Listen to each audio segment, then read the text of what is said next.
Keenan Allen is out for week number 15.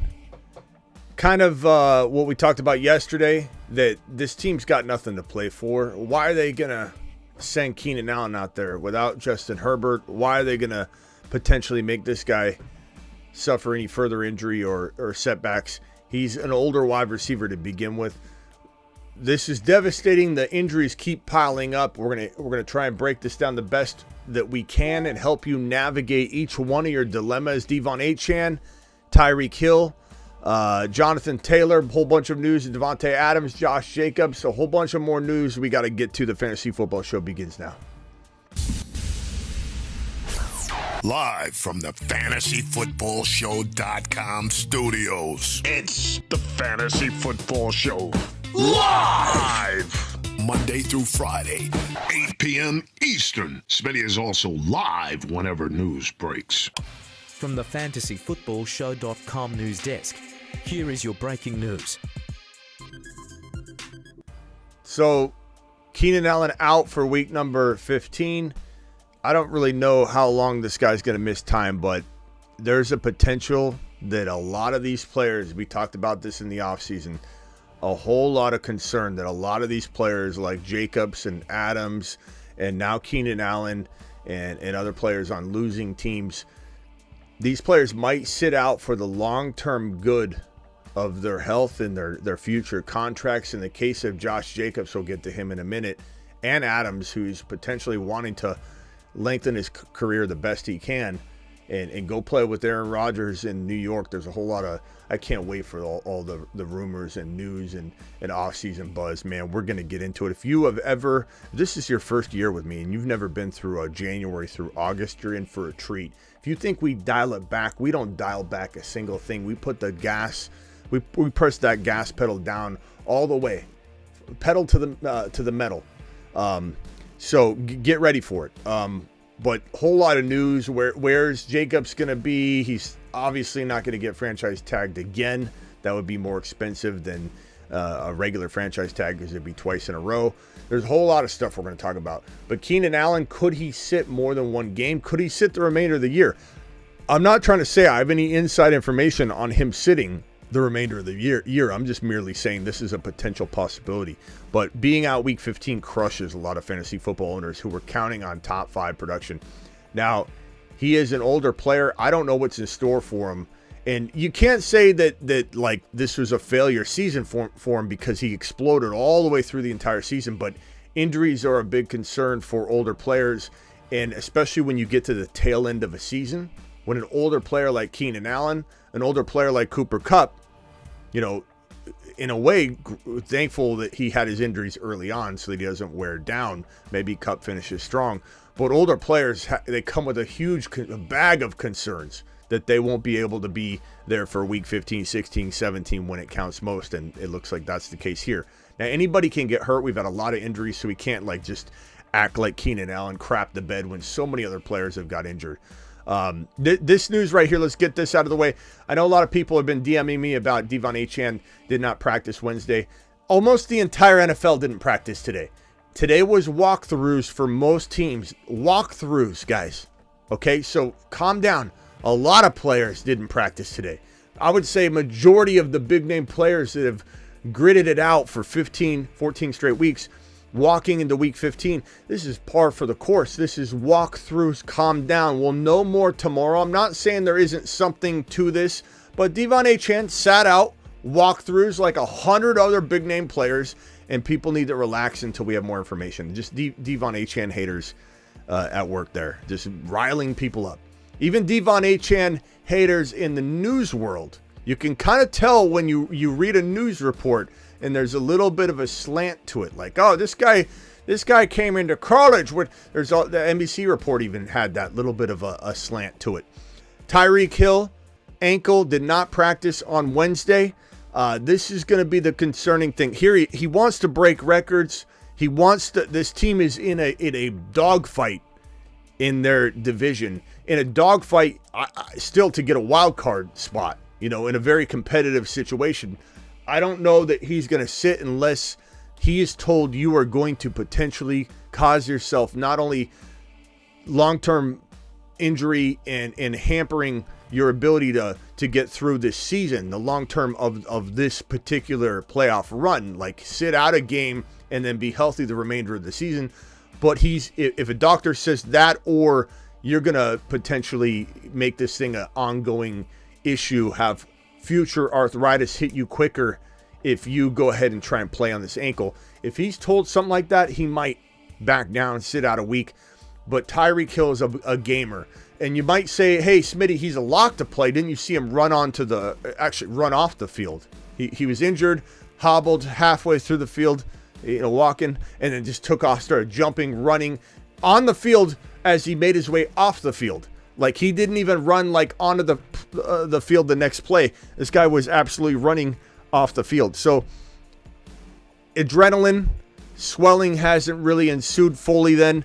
Swelling, if you keep playing on an injury like an ankle, it can definitely swell up later. The more you play on it, the more you keep moving it, the less ability you give your body to inject swelling around the injured part. So in the case of an ankle, the moment you stop playing, you can't re-enter the game very easily. He did. He came in and out, but he was moving around. But if someone were to hit the sideline on a sprained ankle and have someone work on it for 10 or 15 minutes, they would literally, their leg would swell up and they wouldn't be able to do anything with it. So keeping the movement going is what caused Tyreek Hill to be able to continue to play. Don't just think because he got on the field again and continued to play that he will be sat out one more week. He could have caused some further swelling, set himself back a game instead of being able to play in week 15 had he just sat out the remainder of week 14. A lot of moving parts, but we need to monitor the situation. If I was betting on this situation, I'd say Tyreek probably plays unless he has some sort of setback. But how effective will he be? Will he be hampered? I'd like to say probably not. Probably not.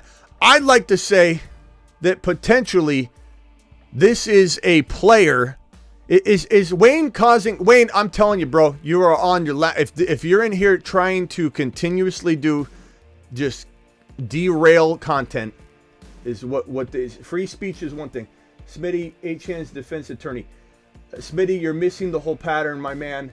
No reason. You got one more warning, Wayne. I know you say you love the channel and everything, but you are here on purpose to derail content. It's different to have a different opinion, but your sole goal, and we've already kicked a bunch of people out that do this. Your sole goal is to come in here and try and derail content that I'm trying to deliver. Every time I'm delivering it, you're going to be gone. So you can decide, Wayne, whether you want to change that pattern. You talk about patterns. Smitty, you're missing the pattern. No, Wayne, you're missing the pattern. And if you want to continue that pattern, I promise you, this won't be the place where you come watch content. So I'll let you decide one more time, whether you want to say, well, I'll say what I want. Say what you want then. Say what you want then. There's a big difference between trying to derail every single conversation in the live chat constantly and being an annoyance to everybody, Wayne, or just having an opinion. Two completely different things. So why don't we just stop that right now? If you like it here, if this is your place that you want to be, that's all I'm going to say, Wayne. That's all I'm going to say. Okay, where were we? Where was I? What was I even talking about? Tyreek Hill? I think it was Tyreek Hill. Jonathan Taylor did not practice on Wednesday. He's not expected to play. Nobody should be expecting Jonathan Taylor to play this week, but there was talk from Steichen saying that he would play again this season. Does that mean week 17? Does that mean week 16? Maybe. Could he play week 16 and week 17? Maybe. We'll find out. We have no idea, but I think expecting him to play this week is a mistake. Expecting him to play this week will be a letdown. He's expected to not play in week number 15. All right, let's get that one out of the way. We got Devon Achane, we got Tyreek Hill, we got Keenan Allen, and we've got, let's see here, Taysom Hill. Taysom Hill returned to practice on Wednesday, fully expected to play at this point, so congratulations to anybody that's holding on to Taysom Hill and not freaking out. Freak out Freddie, a knee-jerk Ned.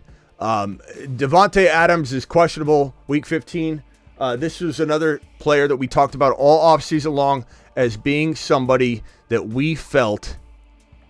I felt specifically, could be one of the most likely candidates to hold out to sit out the remaining part of a season after some sort of getting dinged up, some sort of little injury, some sort of, now this is illness here. So, but this is a guy to monitor, okay? What's going to be happening with Devontae Adams and Josh Jacobs moving forward?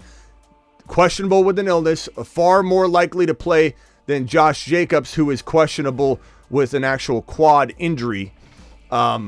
This guy concerns me more than this guy. This guy, illness, again, this particular situation, not a concern for the long term of the season. But this guy right here, vying for a contract, vying for the bag, not wanting to go out there and tear an ACL and getting nothing on the open market as he walks into free agency in 2024 coming up here, this offseason. He is going to protect himself, I believe, as best as he can. So don't be surprised if this man misses 2 or 3 of the next 4 weeks. He could. I'm not saying I have insider information on that too, but I truly believe that this man is going to look out for himself, and it's understandable, and this could leave a lot of fantasy owners hanging, and this was a big concern of mine. I don't think he plays this week. If I had to guess, the feel right now, according to people I do talk to about this specific injury for this specific week, does sound like it's very much trending in the direction of him not playing. Adams is more up in the air because it's an illness. But again, if he gets dinged up, he's had ankle problems. He's been battling stuff here and there. If Adams gets dinged up at all, I could see both Adams and Jacobs packing it in like week 16 and week 17. Just be careful of that. I still like Adams a lot. If he plays, I'm playing him, especially if Jacobs is out and they need to throw the ball to Adams a ton. But both of them can miss this game. Dalton Schultz appears to be trending in the direction of playing week number 15. He had a hamstring injury. That's good news, but at the same time, who's throwing him the ball? Who's throwing him the ball? You know, we'll have to see on Stroud. Stroud's still in the concussion protocol, and very few QBs make it out of the concussion protocol within that 1 week time. So we'll have to see, play it by ear. It's certainly possible. Let me pull up Stroud news right now as we speak and see if there's any sort of update on Stroud while I've been talking or over the last couple minutes. Okay, so let's pull up Stroud. Stroud, concussion protocol, not practicing Wednesday. It's the same report. There's nothing new. I'll even send this over and pop it right on the screen here.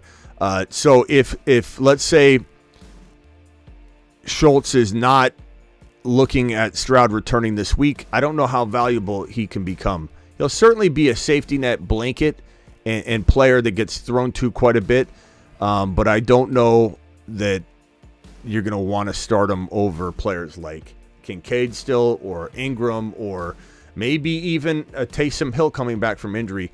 So just kind of play it safe depending on your options. And that news report is right here. CJ Stroud, concussion, is not practicing Wednesday, still in the protocol, and that's par for the course at this point in the week, but we'll have to see if he can get out of that protocol. If he starts practicing in full, like on Thursday or on Friday, Saturday, then we start with that. And that's when we know that there's a strong shot that he plays in week number 15, and he plays in the morning games on Sunday at Tennessee. So let's say Friday and Saturday he's practicing in full, but we don't have a word on the protocol yet. We can assume that he's advancing through the protocol and he'll probably play. So we should know Friday. I don't know that we'll know tomorrow. We could know something tomorrow, but we'll know for sure on Friday. Aiden O'Connell, Adam Schefter reporting Aiden O'Connell is expected to start week 15, but there has been some skepticism around his ability to continue as the starting quarterback, which means that they're going to go back to Jimmy Garoppolo potentially in the final couple weeks. I see them doing this. The reason I see them doing this is the offense has been stagnant. I like O'Connell. We know he looked very smooth in the preseason. He's still a project. He's still a young guy. He's still got a lot of disadvantages in this offense, believe it or not. And so I don't know that it's fair to judge him, but it doesn't matter. His product, what he's putting out on the field, isn't impressing really anybody. He's not making huge mistakes, but he's not doing anything. He's not moving the football down the field effectively. He's not throwing touchdown passes. So they might say to themselves, we got Jimmy Garoppolo. Let's run him out there in the final 2 weeks to see if there's trade value. If we can prop him up a little bit, have him end the season as a starting quarterback, maybe we could trade him away. Or maybe we figure out, and this is a stupid logic, maybe we figure out that he does have something left and he could be our starter next year, which would be absolutely, here we go again. But they want to see probably before they cut him and in the offseason or figure out what they want to do with him, see what they have, see what trade value he has, run him out. It makes sense. Unfortunately, it makes sense to see what Jimmy Garoppolo can get them on the fair market if they can get him producing it all in the final 2 weeks to give him make him look like a paper tiger. Anyway, Aiden O'Connell, good luck to you, pal. He's going to be on a really short leash in week number 15. Okay, Darren Waller, hamstring is hopeful to be activated this week. Keep an eye on Waller in your league. Maybe he's a good pickup. A lot of you have been devastated with tight end injuries, so that's not a bad grab and hold, to be honest. Jerome Ford, wrist. Some were saying hand injury in week number 14. Not expected to miss any time. Everything I'm hearing is this is precautionary. Limited, sitting out, walkthroughs. Achane, Ford. Jamar Chase, I think we got him up here too. All these players are fully expected to play. There are some players like Chris Olave who are more sketchy. Ankle did not practice Wednesday, but very much more of a concern for playing week number 15. I don't know. I'd say he's very 50-50 at this point, if not slightly in the direction of not playing, like 55%. Ford, I would say Ford's 80% likely to play at this point if I was throwing an arbitrary number at that one. ETN, this is limited Wednesday's practice. Like I said, walkthroughs and limited practice sessions. Nobody's doing much today at all. So take everything with a grain of salt in terms of players sitting out or being limited. Don't even concern yourself with some of these. I'm trying to alleviate some of your concerns too. 343 of you in here, only 70 thumbs up. Hit that thumb up button if you could and support the channel. But ETN, I'd say 90% confident he's playing. I have no concerns about him missing time. And everything I hear is that it's precautionary, just maintenance. Look, it's week 15. Everybody's banged up. This goes back to Achane sitting out and all the haters acting like this is something. He's sitting out with every other player. Calm down. Relax. And Watson, hamstring, did not practice Wednesday. Still concerned that could take a little while. We don't know where he's really at. I would say he's like 30-40% chance of playing, if not less than that. Aaron Jones trending in the direction of maybe being 50-50, which he wasn't last week. So we'll see what happens. Limited's better than not practicing. So there's some hope that he could be back. But what kind of role does he have? I don't know. It's going to be tough to say. DJ Moore, this kind of popped up out of nowhere. Ankle. Not at practice Wednesday. Again, walkthroughs. A lot of players that are big name players taking maintenance days because it's week 15. So don't concern yourself too much yet, because that seemed to come out of nowhere, unless there's a big injury that they'll really reveal later. But I don't think so. Jamar Chase, ankle, said he expects to play week 15. Again, another player we fully expect to be out there, and he's saying it himself.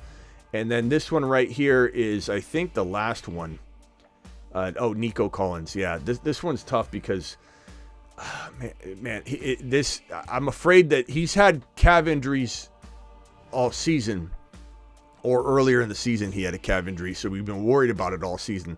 And popping back up concerns me. I think they probably need to play it safe with him, especially if Stroud's out. My prediction is the same thing with Herbert being out, meant Keenan Allen's going to be sat. It's logical. Why would you run Keenan Allen out there not 100% when Herbert's not even available? So if Stroud is out, Nico is going to be, in my estimation, a lock to sit week 15. It would be stupid to throw Nico out there with Stroud not out there, in my opinion. Maybe they're trying to squeeze out a win. I get it, but it would be reckless. It would be unnecessary. Give this man another day. Another week to rest. Calf injuries can turn into those Achilles, usually with older players, but it happens. Akers was a young man. It happens. So let's be careful with the man's calf. Let's not run Nico out there a week too early for nothing. For what? What's he going to get? 40 yards, 50 yards, 60 yards without Stroud? Let's not throw Nico out there and waste an opportunity to heal up. It would be reckless, I think, to do so. We've got super chats to get to. I will roll through those right now. Week 15 is here upon us. Dilemmas are here. Appreciate every single one of you in the building. You guys all absolutely rock. I wouldn't be here without you, and I appreciate every single one of you. I even appreciate the people that have differing opinions, believe it or not. Some people think it's my way or the highway. That's not how I operate. I wouldn't have a phone line and have open debates and discussions all the time with people. I don't say, oh, go elsewhere. Don't hang out here. Don't hang out here. I don't say that when someone has a differing opinion. I have an open phone line. What I don't appreciate are people that try and come in and cause problems on purpose, whether you want to admit you come in to cause problems on purpose or not, and just say, I'm just voicing my opinion. No, you're not. We can see it from a mile away. The difference between voicing your opinion and trying to cause havoc are very, very distinct differences, and we can smell it from a mile away. So you either try and respect everybody in the chat and the flow of the show and the content that's being produced. Whether you disagree with it or not, you can disagree, or you can try and be an unfriendly Unger in the chat and see how far it gets you. The Fantasy Football Show news segment closes on that note, and Deckard opens up the Super Chat segment with the first Super Chat of the evening. Deckard, appreciate you with the Super Chat there. 12-team, 1 QB start Fields or Love. I'd probably go, this is a tough one. I mean, Love at home, Tampa, you know, it could be a good day for him. I think he's got a lot to prove, but I'm probably going to go Fields even against Cleveland because he can run the ball. If the chat disagrees, please drop your vote. But I think that running aspect alone kind of salvages for him, even if he doesn't throw well. So I'm leaning Fields, but if anybody in the chat disagrees, throw your vote down. Playoffs in all 3 leagues. Thank you, sir. Thomas to the freaking moon. Thomas dropping playoff goodness. So glad to hear about it, Thomas. Thank you for sharing with us. Thomas doing good work.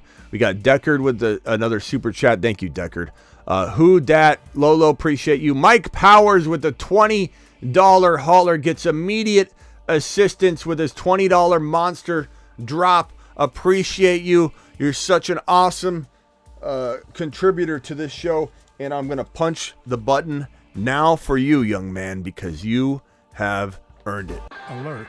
Super chat alert. $20 super chat. $20 super chat. It's my boy. Mike, would you start Austin Eckler or Ezekiel Elliott? That is a freaking fantastic question.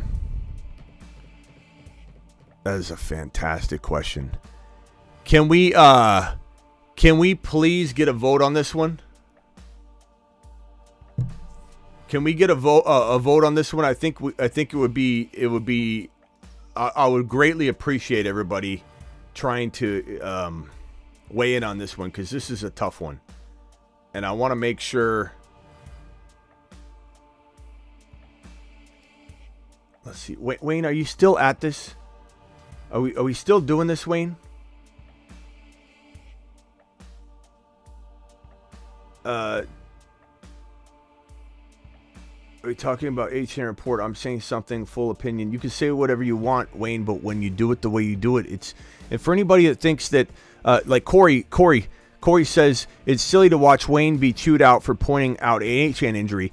Corey, this is totally not why we're doing it, Corey. It has nothing to do with it. It has to do with the way Wayne does it. He's in here to just rattle and ruffle feathers, Corey. So this is not an accurate depiction as to why he's being told to chill out. Corey, this has nothing to do with opinion. That's what I just explained for 15 minutes. It has to do with the way Wayne does it. We can smell it from a mile away, Corey. It's nothing to do with opinion. There are a lot of people that don't like Achane. And you see them, they're all over the place. There's constantly people saying, yeah, I don't believe Achane. I think he's going to get hurt again. That's fine. That's an opinion, Corey. The difference is the way Wayne does it. He comes in, it's constant. It's all it is. It's all he wants to do is derail and rile everybody up. And it's fine in small spurts, but when it's all the time and it's distracting and it's the only thing you do, that's when you end up needing to find a new home. So it's up to Wayne whether he wants to stick around, Corey, and it's not silly because I don't think you understand the gravity of the situation. That's all I'm saying, Corey. Have an opinion. It's fine. It doesn't matter. Can I get a vote on this one? What are we doing here? Elliot or Ekler? Ekler or Elliot? Let's see here. Zeke. And Roger says best to ignore it. No, Roger, I don't want to ignore it because I want my chat to feel like it isn't an annoyance constantly. So I look out for my chat. I don't just ignore it and move around it. If someone's going to be consistently trying to derail not only the content, like if we start off and it's just nonstop trying to derail, get everybody riled up, if I do an Achane show, constantly, it's all he's doing. So just move on. This is all I'm going to say about it. Move on, or find somewhere else to go. That's all I'm going to say. Elliot, Zeke, Ekler, Zeke.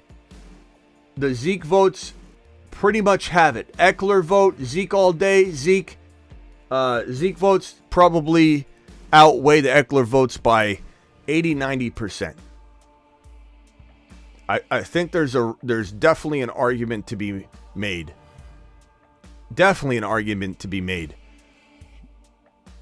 But I think you got to look. Zeke Elliott was. I'm not saying he's going to be the number one running back this week, but Zeke Elliott was the number one running back in fantasy football in week number 14, and they seem to want to feed him. He's their only weapon, and so I'm going to roll with Zeke as well. But I do like Ekler. No, Herbert could be good or bad. It's something that people have different opinions on. Oh, now they're just going to run the ball. However, if they throw Ekler a bone and start giving him more work and defenses are not worried about this passing attack anymore, guess who sees 8-man fronts and brick walls all day long? Austin Ekler. I still like Ekler. I still start Ekler in most cases, but Zeke Elliott versus Ekler, given the short amount of time we're asking Zeke to buck up and be the Zeke Elliott of old as best he can, his best impression of his old self for 3 more weeks, I think he can muster up a better effort than we believe. So Zeke is probably the best option. I appreciate your super chat. Deckard, pick 2 PPR. 2 running backs, 1 flex. Achane, Kyren, Gibbs, Pollard, Connor, Ridley, Ferguson. I'm going Achane, Kyren, Gibbs. It sucks to put Pollard on the bench, but it is what it is. And if there's any concern with, let's say, Achane's injury turns into something, which I don't think it will, anything's possible, then you can shift over to Pollard. But I think Achane, Kyren, and Gibbs are the clear cut. You would lose sleep if you sat one of those guys. If Pollard did better than you expected and you lost because of that, I think you would sleep okay. I think you would lose sleep at night if you put Gibbs or Achane or Kyren on the bench and they exploded. You'd be like, why did I do that? Because those are, even though Pollard's still very good, those are your studs. And the biggest rule of thumb is to start your studs always.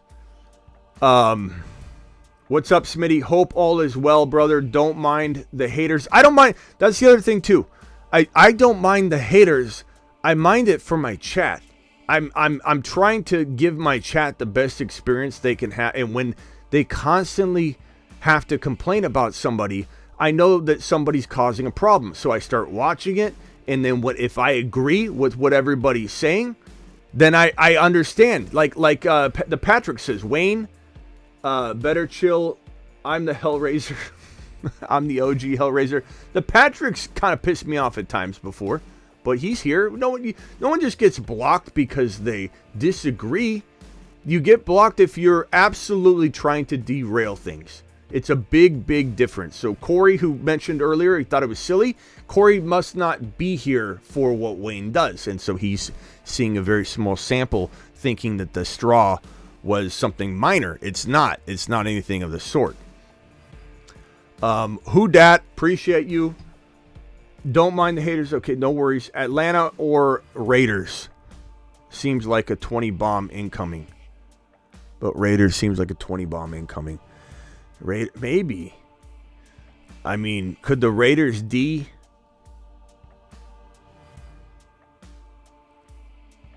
Could the Raiders D absolutely terrorize the Chargers without Justin Herbert, without Keenan Allen? That's a tough one. Atlanta's on the road against Carolina. They're both good matchups. What does everybody think about this dilemma here? Raiders on Thursday night, tomorrow night, at home, obviously playing like dog crap, but against a Chargers team that's without their two very best players in Justin Herbert and Keenan Allen. Or are we going with the Atlanta Falcons on the road against the Carolina Panthers? I think I roll with the Raiders.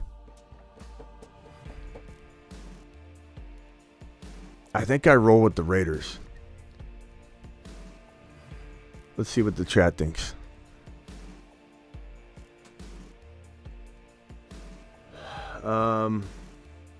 Bench one wide receiver says Silver Rapture. Chase, Olave, Garrett Wilson, Sutton. Man.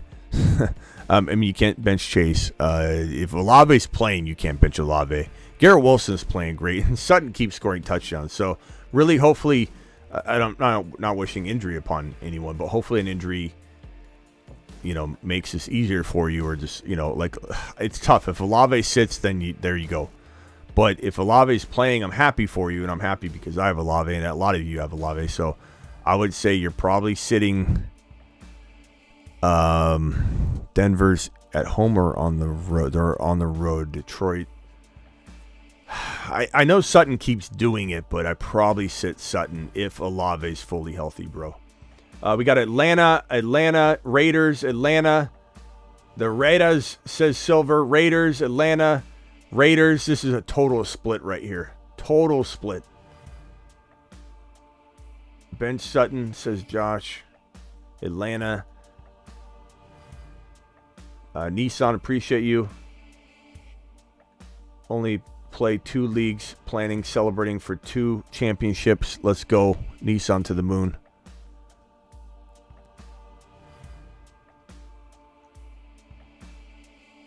Andrew G. Sutton, solid. Bench Garrett Wilson. You're going to start slow if it doesn't work. If Olave sits, do I play Shaheed? I don't think Shaheed's... What's Shaheed's status? The last I remember on Shaheed is... I mean, he's as... Let's see here. Let me see if I can pull up Shaheed. He's Shaheed. Returned to practice, but is he getting guaranteed to play? Returned to practice on Wednesday. Reported Sunday that Shaheed seemed likely to return for Week 15. And appears to be the case. He returned. His return will be a big boost for Derek Carr. I mean, God, I don't know if I'd trust him coming back from injury. And we got to wait and see if it's official. They thought he was potentially done for the year. Then he avoided the season-ending injury, and then they're like, okay, Shaheed's going to maybe be okay, but he's going to miss some time with the thigh injury. This is the same thing that happened to, if you remember, Monty, is like we thought he tore his ACL, Monty, midseason or a little bit earlier in the season, and then it ended up being, was it a quad or thigh? I think it was a quad.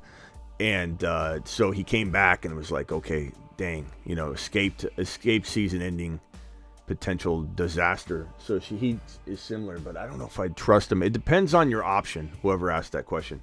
Okay, so I'm going to go Ray. Carolina's bad too, though. I'll probably go Raiders here, but who dat? Maybe ask tomorrow night as well. Just to get another group think on that one, man. Otherwise, I'd roll Raiders, but that's me. Marco Silva and Skippy coming in with strong super chats right here. Appreciate both of you. You guys are absolutely amazing. Marco, what's up, bro? Non-PPR, are we trusting Ekler, or we go with Ty Chandler, or possibly Chris? I'm not sitting Ekler over those options. I do like Ty Chandler a lot. He's a quick guy. 4.38 40, I believe. Very quick guy. And while he came in and got like 40 yards on 12, 13, 14 carries, I forget what it was exactly, but it was something around 40 yards and 10, 11, 12 totes. And while that wasn't like insane, he didn't like come in and terrorize on his way in the door. He gets a whole week to prepare. They're gonna, give him some more work and some good carries. He'll be planned and ready to go. So he could be a huge surprise, and he could break off that he's very quick, long 60-yard touchdown at any moment. Like, could I see Ty Chandler breaking off a 60-yard touchdown?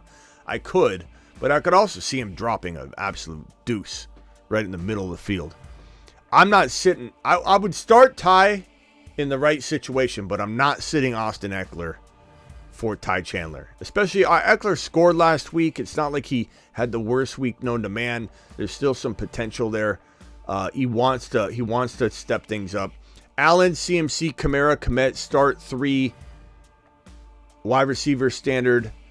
Brown, Cooks. Okay, so Allen, CMC, Kamara, Komet, start 3, wide receiver standard.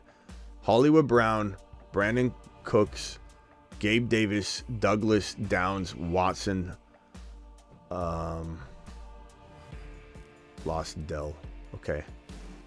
I would probably go Cooks, Gabe Davis, and probably Hollywood. Assuming Hollywood's healthy and everything, my next receiver up would probably be Downs, but I like Pop Douglas, but I don't trust his offense. So I don't know that I'm rolling with Pop. But I would prefer, I definitely lock in, what was that, Skippy? Let me get Skippy's message back up here. I definitely lock in Cooks and Gabe Davis. It really just comes down to like Downs, Hollywood Brown. Like, which one are you playing? Watson, if he was starting, I guess I could go Watson over Hollywood and over Downs if Watson was a full go, no restrictions. But I don't think we get that kind of report. We'd be getting he's questionable, he's gonna play. What's it look like? I don't know. Chase Brown or Spears in the flex. I go Spears. They're both in a very similar situation. They're both getting spot like work. They're getting change of pace work. I love what we saw out of Brown, but Mixon's doing very well. Henry's doing very well. Who's been doing it longer from that reserve role? Spears. Spears seems to be thrown to a ton. He's kind of a PPR guy. I roll with Spears if it's me. Thank you, Charles. Appreciate your super chat. Charles to the freaking moon. Phone lines are open. Dial into the show. Call into the show. Call into the show.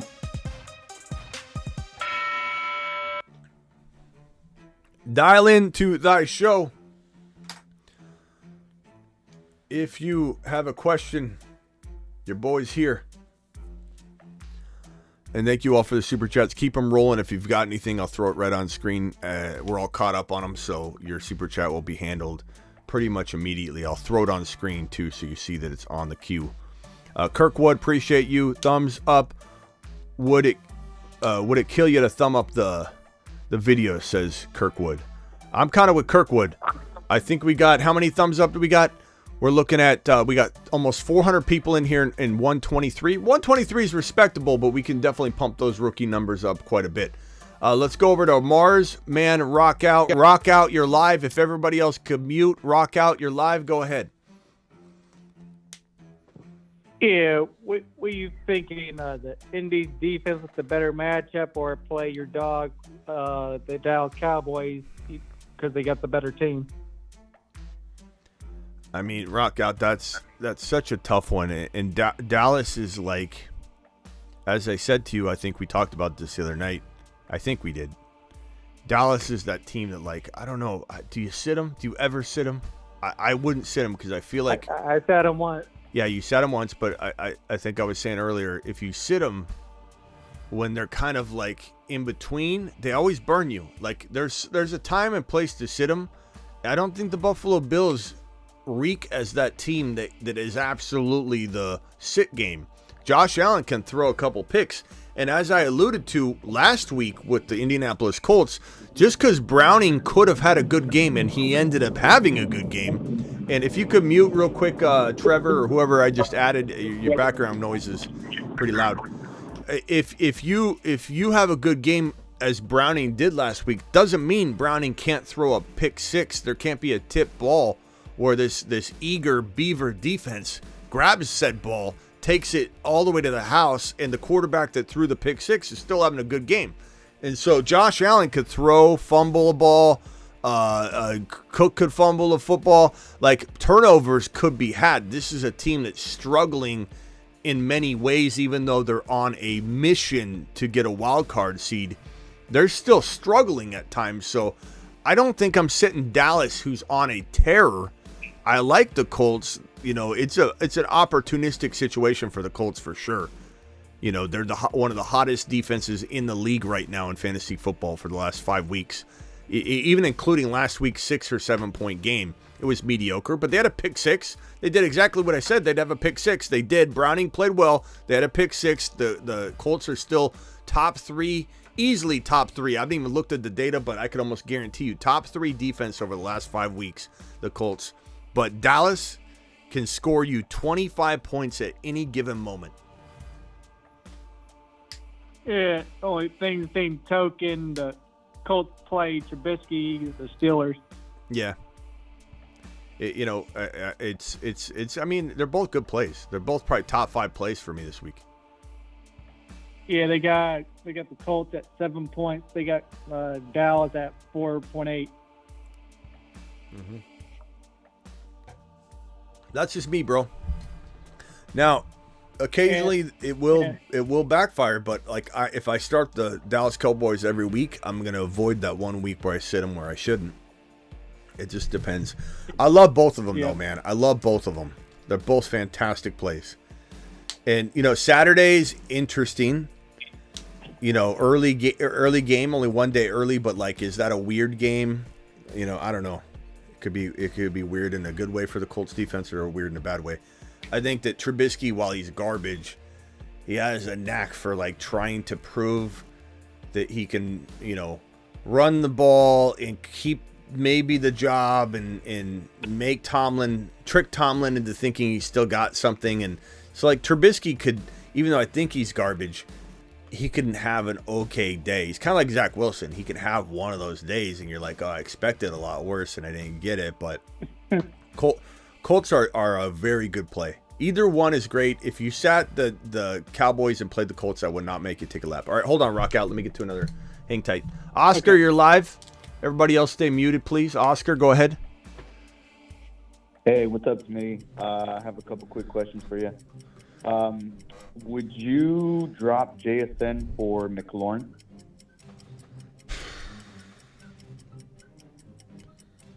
I don't know, man. I mean, probably not. McLaurin's. I'd probably rather have JSN. I'm sorry, McLaurin. Let me see.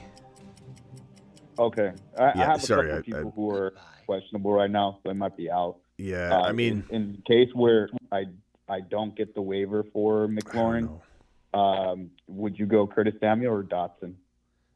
Over JSN? Yeah. Trevor, if you could mute again, that would be great. Thanks, Trevor. Sorry. Nothing changed. You're still driving with the background noise, by the way. It's okay, Trevor. Appreciate you. Okay, that becomes a little tougher when you start talking about JSN against those guys. But McLaurin, I mean, you look at McLaurin's, I don't know, what's McLaurin even doing? He's got the potential, though, you know?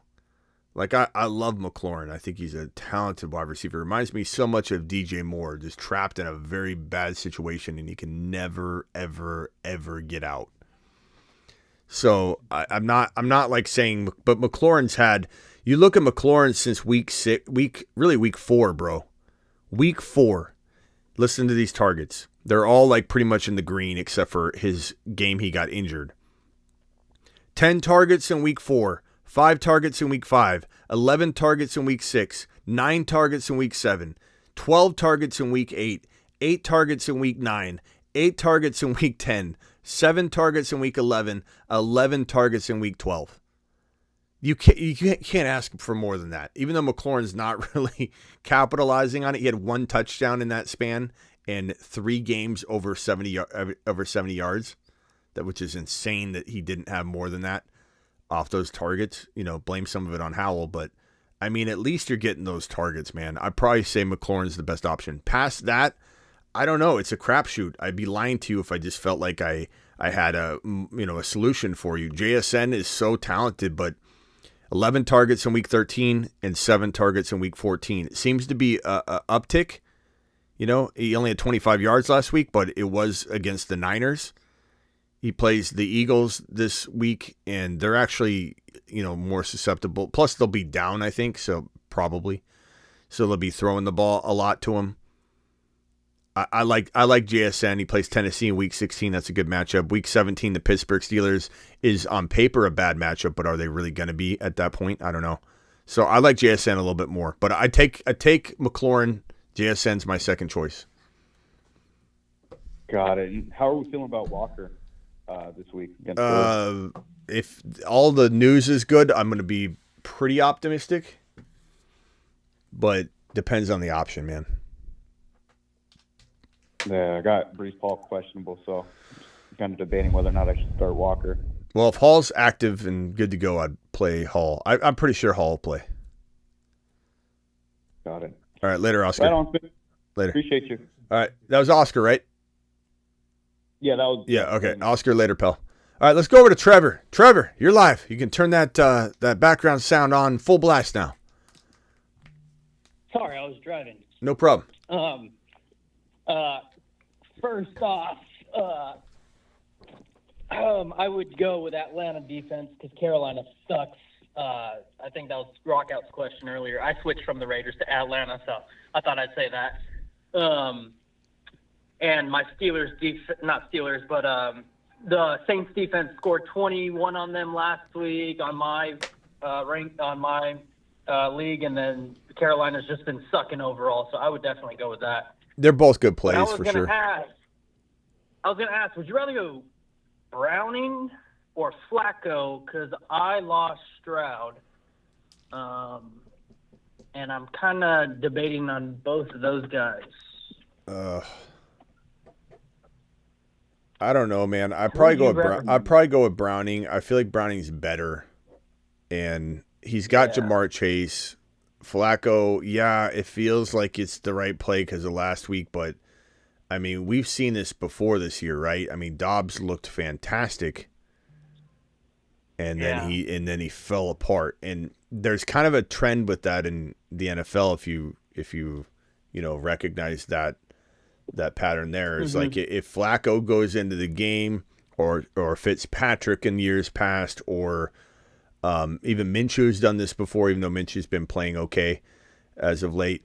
There's a tendency for defenses to not really be prepared for that backup quarterback for a couple games. Then all of a sudden they get completely figured out. Now I know Flacco, there's a lot of film on him. It's not like he's jumping into things and teams don't know what he is or how to destroy him. But like there's still some of that going on, So I think the Bears defense has been playing actually pretty well. And I just think the weapons aren't as plentiful.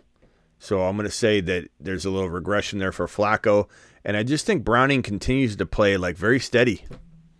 So I lean Browning for safety. And I don't know that Browning doesn't have more upside as well, but anything can happen, bro. You're talking about 50-50 calls here. Yeah. And then I don't want to upset you with this one, but I lost Jonathan Taylor, and I have super depth in my running back. But I need to know if you think James Conner or Achane. I know you love Achane. James Conner looked amazing in week 13. Looked like premium James Conner. So I just want to know, like, which one would you start? I pressed the hang up button, but I'm not going to really hang up on you. It's not a bad look. Anything can happen. Connor is certainly capable of those 100-yard 2 TD games. He's James Conner. He does this. He does unpredictable like spurts of scoring. Anything can happen. Anything can happen, and we do need to wait on Achane's toe and the sitting out a walkthrough practice. Like everyone needs to relax on that. If Achane's fully healthy, there's no question in my mind. If there's some sort of sense that, you know, Tyreek Hill's not playing, Achane's looking banged up, then we have a whole different, you know, chessboard laid out. So yeah, I think Miami overall, if Tyreek is really hurt and out, they're definitely gonna change their game plan and probably go a lot more. Don't look for it though. Don't look for it though. Just let the news come to you and then make a decision. But you can't be trying to put Achane on your bench, or you know you're gonna be left disappointed. Just wait and see if everything plays out in a bad way for Achane, then you have a decision to make for sure. All right, later, Trevor. Okay. All right, thank you. Yeah. See, people can disagree on Achane in this chat all they want. It's fine. I still may hit that button. It just depends on what your question is, how bad it is.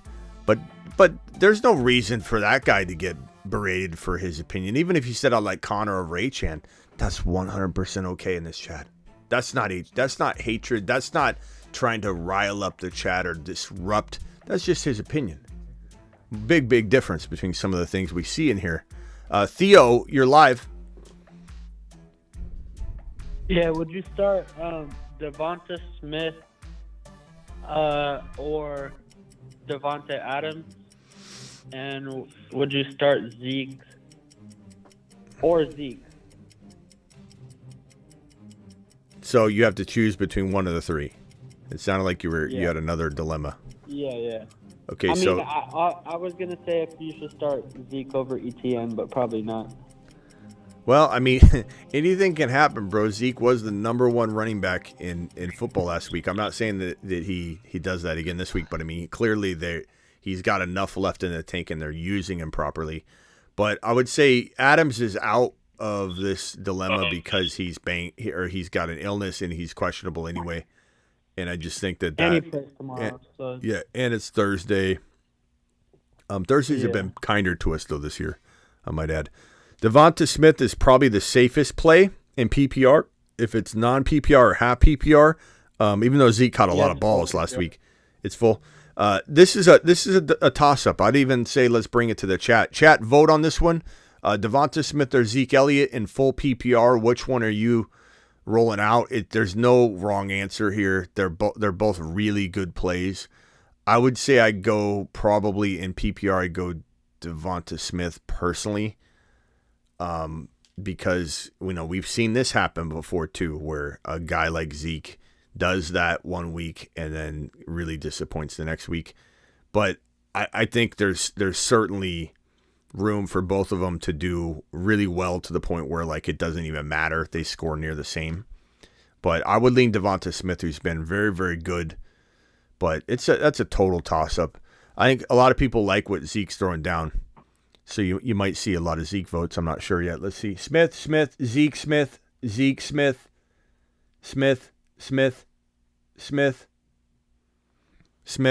getting the majority of the votes, I'd say. I'd say 70% if I had to guess what the chat would end up saying overall.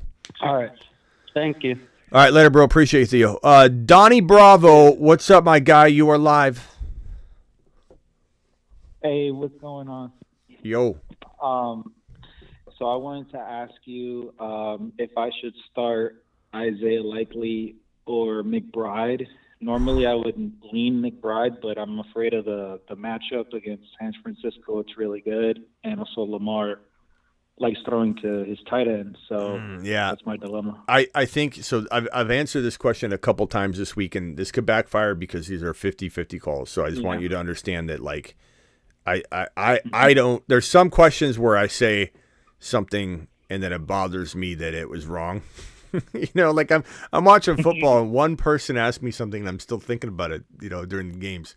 This kind of stuff wouldn't bother me because this is a 50-50. Like you're going to miss this. You're guaranteed to miss this one at least 30-40% of the time. Like you're talking about two very good players. You're talking about matchups trying to sway your opinion, and then things going differently than you planned because that's football. The logic behind this would be, San Francisco, that is one red flag for McBride. And then San Francisco for Murray is another red flag. You could say the pro would be that the Niners are probably up and they're throwing a lot. Maybe garbage time takes care of McBride. Maybe he has 95 yards because it's garbage time. He has, 5 catches for 95 yards, no touchdowns. Certainly possible. That's why I hesitate because of that being down. But the thing that would make me feel like likely is the call here is likely, if I remember correctly, let me pull up the stats so that I'm not giving out wrong data here, but likely the week prior to this past week was targeted. Yeah, so they had the bye week. Okay, so the week before the bye week, he had 6 targets for 40 yards, and that was solid. Like that was in the green. It was a solid amount of targets. 6 or up is pretty solid for a tight end. And then the next week was a bye week, and then his very next week, 7 targets for 83 yards and a touchdown. So his last 2 games in a row, when it's really counted, when he's been utilized, this is his team now. This is his tight end room. I just think that the targets are going to be there. The team is on a mission right now, and the trajectory's upward. They're dialed in. The offense is dialed in. Lamar's trusting him. Lamar's playing well, and when Lamar's playing well, he tends to continue to do the things that have helped him, play at that level, and I think that's feeding likely. But anything can happen, man. This is a very good tight end in McBride. One of the most surprising, especially from you look at the metrics, metrics-wise, one of the best tight ends we've seen in a long time, given especially the quarterback carousel he's been dealing with all year.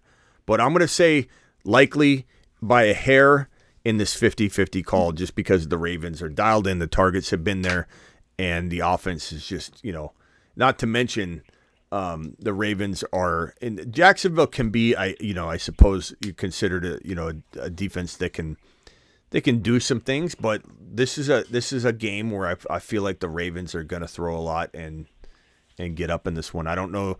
I'm not saying Law Dog can't win this one, but I would definitely be betting on the Ravens. They're many considered to be the best team in their conference. So, okay, yeah, that's what I was leaning to as well. Just wanted to get your thoughts, and then I'm also just one quick question, real easy. Saints defense or Falcons defense? So a lot of people like the Falcons this week, and I don't blame them. Against Carolina. Yeah. And then, Saints defense is good. They played really well. They're, I think, number 1 last week. But they're playing against the Giants, and DeVito's balling. So yeah, I would say he's doing it. I would go Falcons in this situation. I think the Giants are doing fairly well. Yeah. Yeah, well, that's all I have for you. All right. Thank you, Smith. Later, Donnie. Appreciate you, bro. All right, let's go over to Charles. Charles, you're live. Hey, Smith. How are you doing? What's up, bro? Made it to the quarterfinals. So I have a question. Attaboy. So there's Watson is on the waiver. Would you pick him up and maybe I have Justin Fields and Russell Wilson. Would you drop Russell Wilson for Watson and just keep him? Okay, so Fields you're not dropping. So Wilson. Right. What's the likelihood you get in a jam with Fields and you can't pick up a quarterback and you get screwed in the next 3 weeks? Or are there quarterbacks all over the place? There's very few. There's Flacco and Ritter and all that. Are you going to use Watson? Well, I was just, because I have Tyreek Hill and Olave. So I'm thinking, should I pick up Watson just in case one of those don't come through? I would rather have my backup quarterback than trust a guy that might not even play. We don't even know at what point, and I'm not saying I don't like Watson. I'm not saying this isn't you could drop your kicker if you don't have a great kicker and then just try and wait as long as possible on Watson, but I don't know that this is a smart move if quarterbacks aren't plentiful and always available. would you drop Spears or Chase Brown?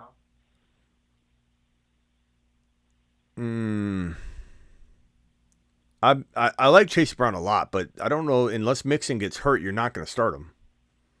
He's fun. He's crafty. He can break off a big, long run, but are you going to start him in your championship game? Are you going to? Probably not.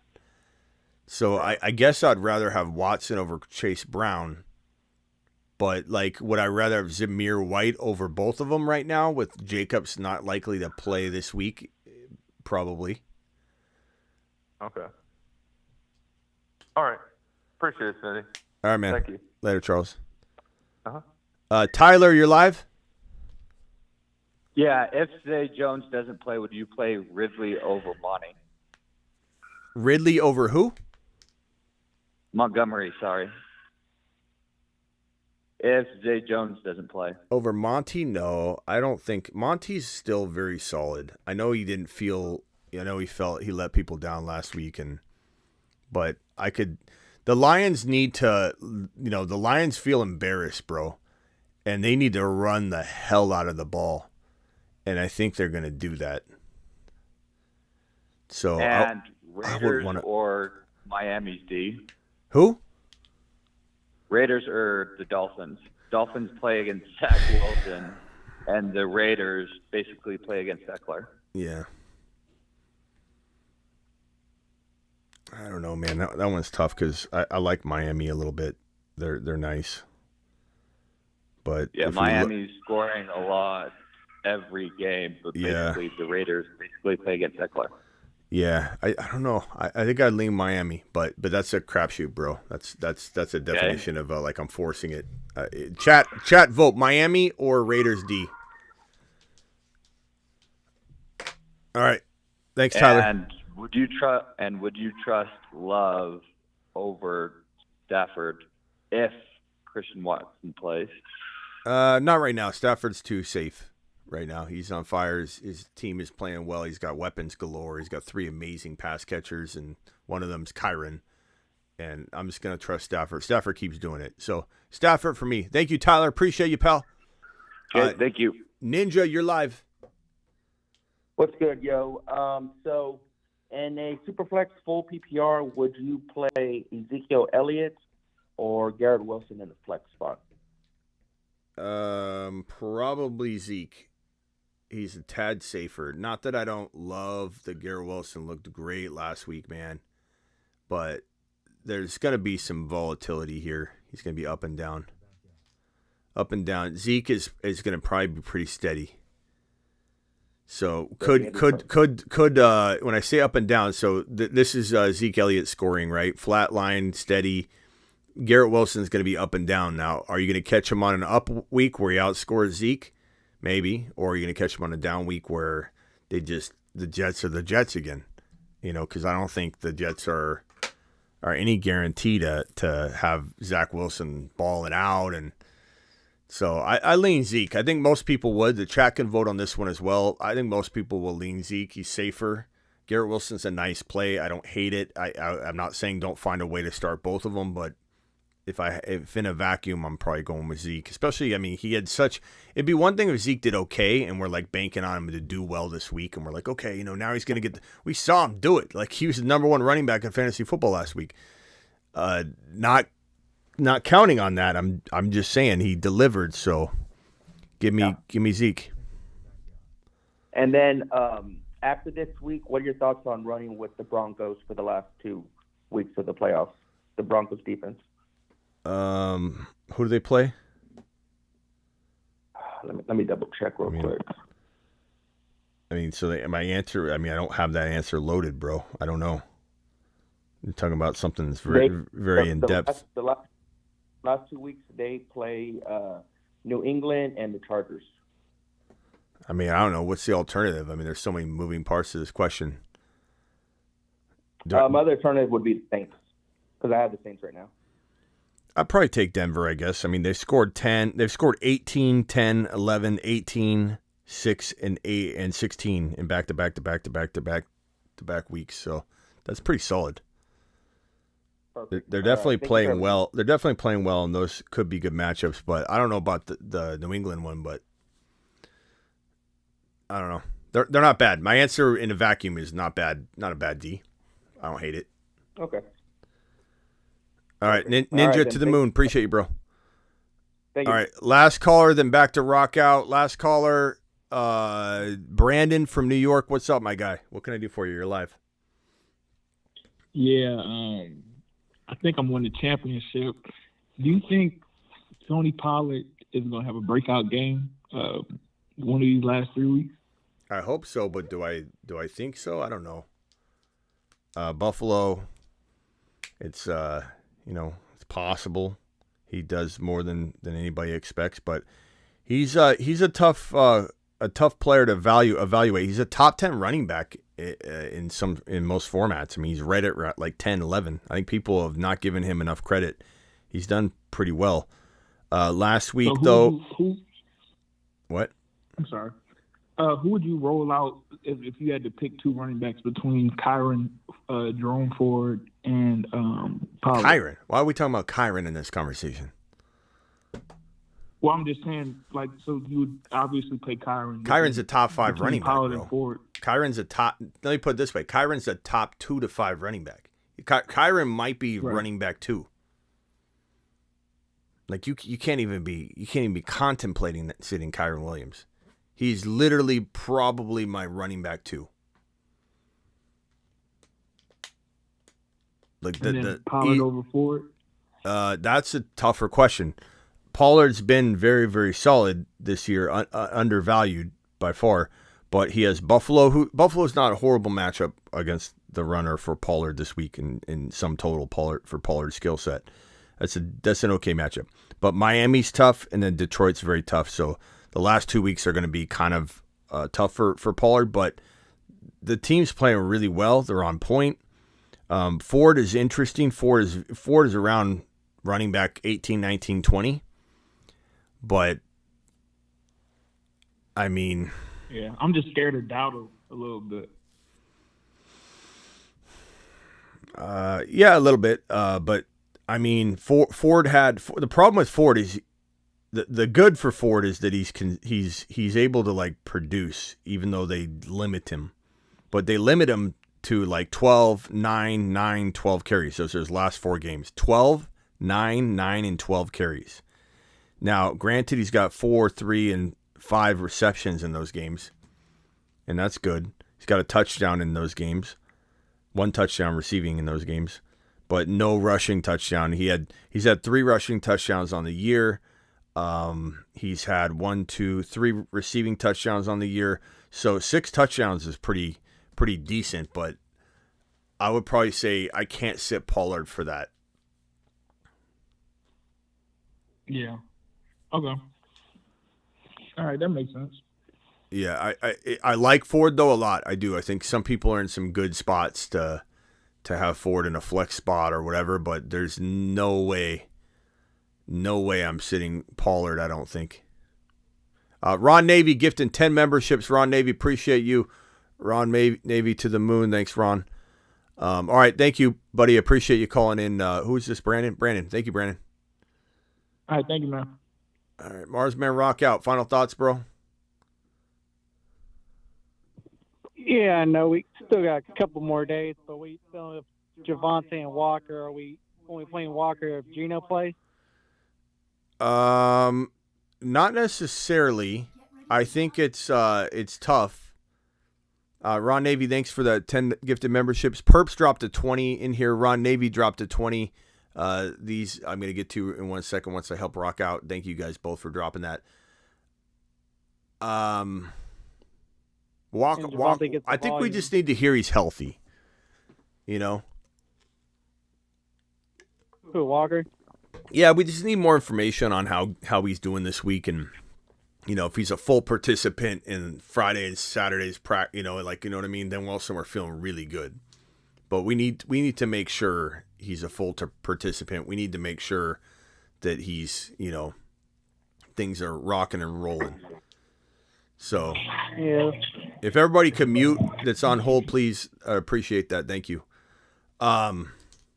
But Walker just depends on the dilemma. It depends on his health. I'm not ready to lock Walker in or out of lineups right now. I just don't have enough information. So we'll have to wait and see. Tomorrow we'll have a lot better feel, I think. Yeah, we have to come up like a decision by Friday because Javonte plays on Saturday. Yeah, let's see tomorrow how we feel about Javonte or about Walker, and then we might need to figure out on Friday as well. All right, cool. Appreciate it. Rock out to the moon. All right, everybody on hold, please wait 1 second. Let me get through a few of these super chats. 10 gifted memberships from Ron Navy. Appreciate that, Ron. Thank you very much. We've got a $20 hauler from Perps. Chat, let's step it up for Smitty and smash the thumb up button. Over 400 people in here, less than 200 thumbs up. Smitty puts in a lot into his shows and help us. Thank you. Appreciate you, Perps. Perps to the freaking moon. Perps $20 hauler. Let's go. Alert. Super chat alert.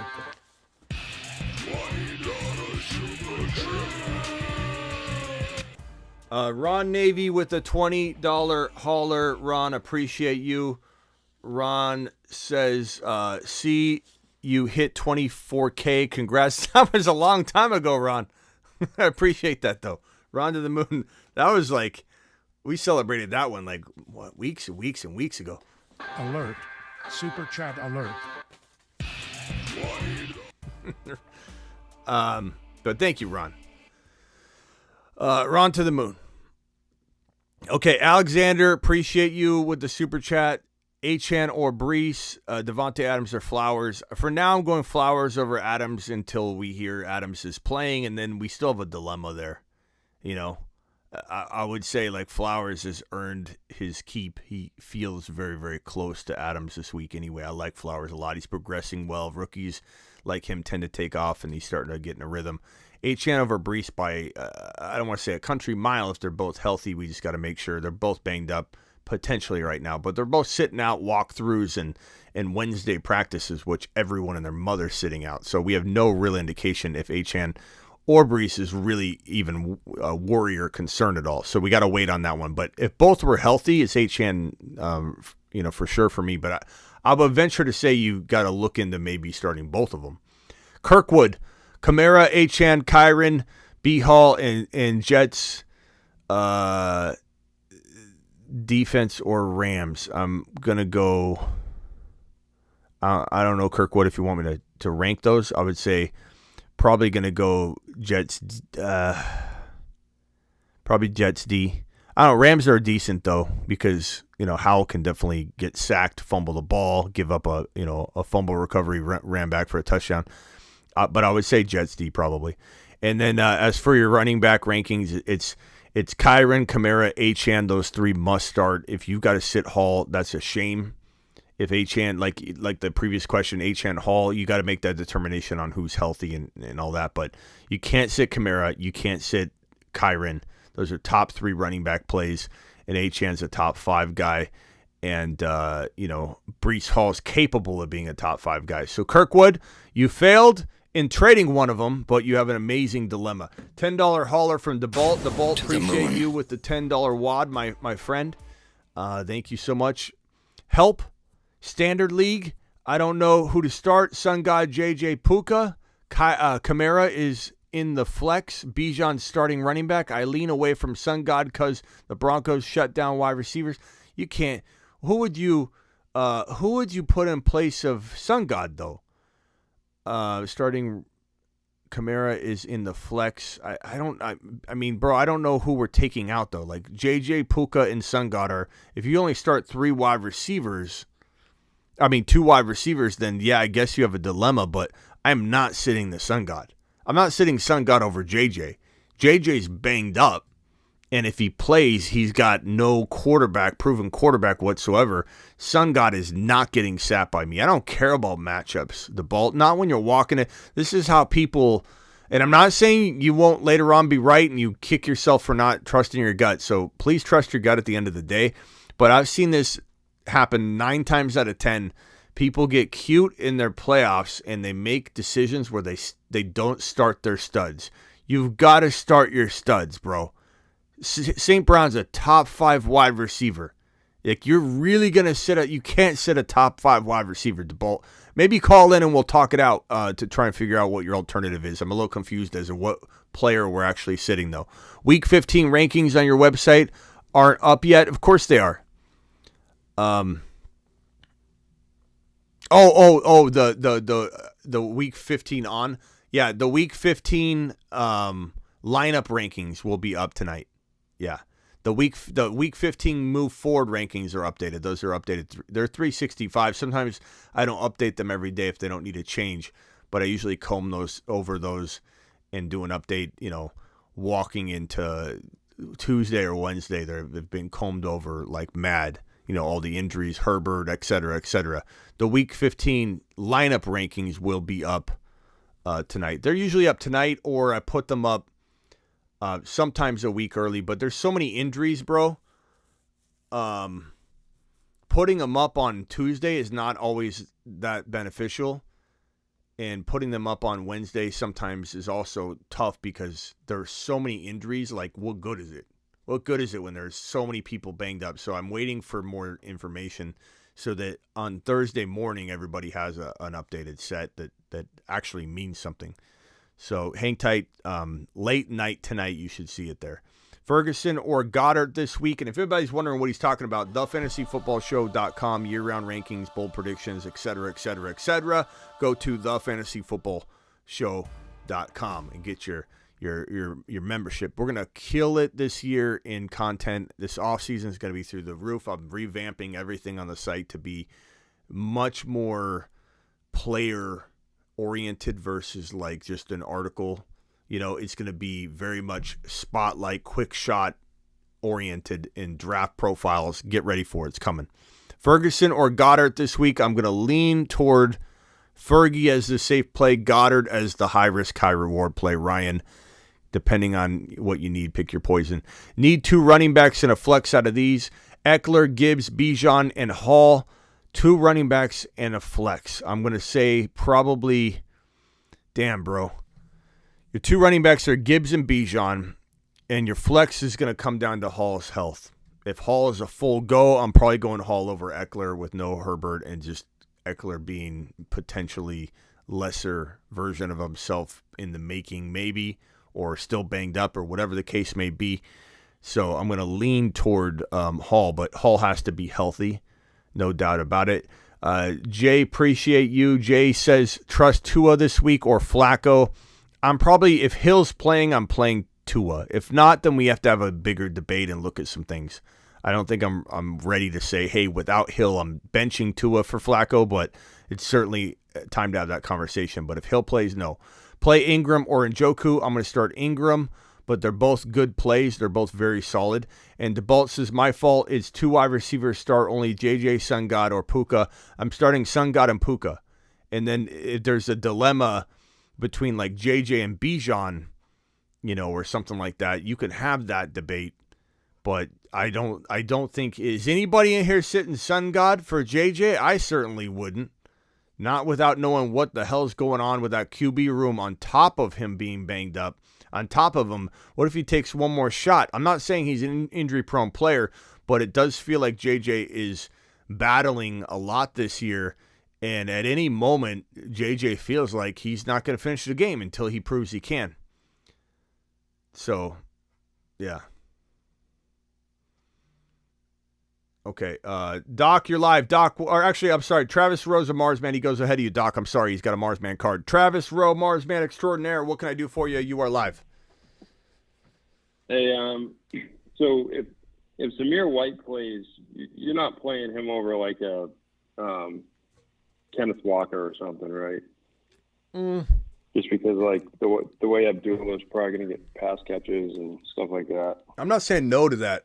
It depends on Walker. Like, if Walker is fully healthy but still, like feels like it's going to be a committee, they're going to dial him back. Like, so much depends on. If they said Walker's playing unrestricted, he's full go, like we have some clear kick in the nads about his situation, then I'm gonna go Walker over Zamir. But if Zamir's starting, look, they're gonna have to, because they're gonna be careful with O'Connell, and he's on a short leash. They're gonna run the ball, and Zamir could have one of those Zeke Elliott games. So I wouldn't be so quick to say no way. Zamir is probably the top pickup of the week in hindsight. And on our list, he's very high. We have Zamir White and Zeke at the top, and Zeke's only there because he was available in like 25 to 28% of leagues still. So I had to throw him on this list with the caveat that most of you aren't going to see him available, but I need to talk about him. Zamir White, this is the rolling waiver wire list that is you know, it's to me, White is the top pickup of the week. And he has that Zeke Elliott feel to him. But I'm not saying I'd sit Walker. You would grab him over. So, like, you would grab him over Chandler, Chase Brown, McKinnon. Top pickup of the week. I have the. Who would you drop for him? Because I have McKinnon, Chandler, and Chase Brown, but no one ended up grabbing Zamir White.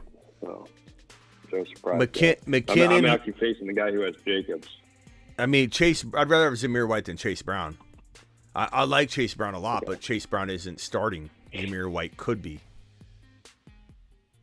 Right. All right. And then, do you prefer Pickens or JSN right now? God, what's my heart say? You know, who do I think is JSN. The more talented? Well, actually, I think JSN is as talented as Pickens, really. But they're both super talented. Honestly, man, Trubisky doesn't love Pickens. Yeah, he just doesn't. He doesn't gravitate toward him like Pickett does. So without Pickett in there, I'm not expecting.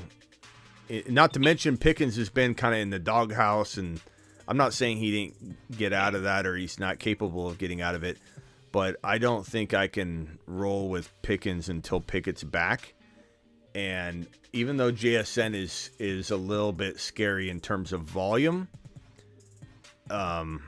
he needs a lot of 3 wide receiver sets. You know, I still feel like there's a little bit more upside there, but really close, bro. We're talking about splitting hairs. Yeah. And then you still have Addison over both of them, even though he's been kind of dropped off, but he's still above the 2, right? You know, part of me thinks that once, you know, JJ's back, Addison will all of a sudden have, you know, one of those long touchdowns. You know, I'm not saying Addison will have 5-6 receptions for 120 yards and a touch, but could he have 2 receptions and one of them being a 65-yard touchdown? Because everyone's focused on JJ. If JJ plays, if JJ doesn't play, yeah, and his targets are still there. I mean, last week it wasn't good, but that was just a weird game too. But he's Addison's had 10, 8, 7, 7, 6, and 10 for targets. I think that's probably the only play you could make at that point based on the sheer volume. But I mean, man, anything can happen. JSN's so capable. JSN's so capable, man. It's just a matter of like you're gonna have him in at the wrong times because you start JSN and he gets you 20 yards. The next week you're not playing him. You know, like you're gonna give up on JSN immediately, and then he's gonna go off the next week. I've been holding him because I have DK. So I figured if something happens to DK, I slide him in. But all right, the last thing real quick was just. So I'm playing the guy who has Jacobs, and he didn't grab Zamir White. So I should probably just drop Chase Brown and grab Zamir White. I would, because are you going to start Chase Brown in the next 3 weeks if he's not starting? No. Are you going to maybe start Zamir White? We just talked about how you're capable of it. You know. Well, that's true. If Jacobs missed next week too. So yeah, you don't know. Like, I don't think he will, but if something happened where he shuts it down, like we talked about. Yeah, and as I keep saying, like he's worried about. He's probably petrified. He's a petrified Peter, and I don't blame him for going out there and playing for nothing and risking tearing an ACL or whatever. Like if Jacobs, imagine playing for nothing and tearing your ACL, and you already got screwed by this team. You know, I just think that Jacobs might be like, yeah, my little ouchie poo is going to need to be looked at for the next 4 weeks. Yeah, makes sense. All right. Thanks, Vinny. I appreciate it. All right, later, Travis. All right, Doc and then Ron Navy. Doc, what's up, my guy? What's up, Doc?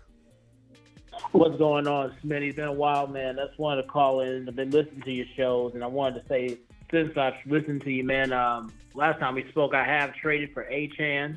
Been very happy with what he's done for me, and I've made it into the playoffs in both of my leagues. Injuries have gotten me pretty bad, but anything's possible in fantasy, man. But I wanted to get your opinion on tight ends this week. I have Dalton Kincaid and Goddard. Who do you think I should put out there? I'm kind of leaning towards Kincaid this week.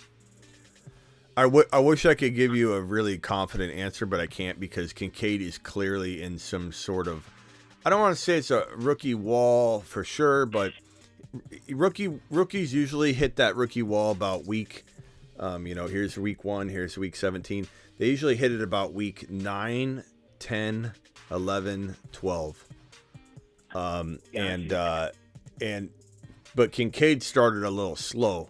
He started off, he didn't get his season kicked off till about right, here. So his rookie wall might just be where we're at right now.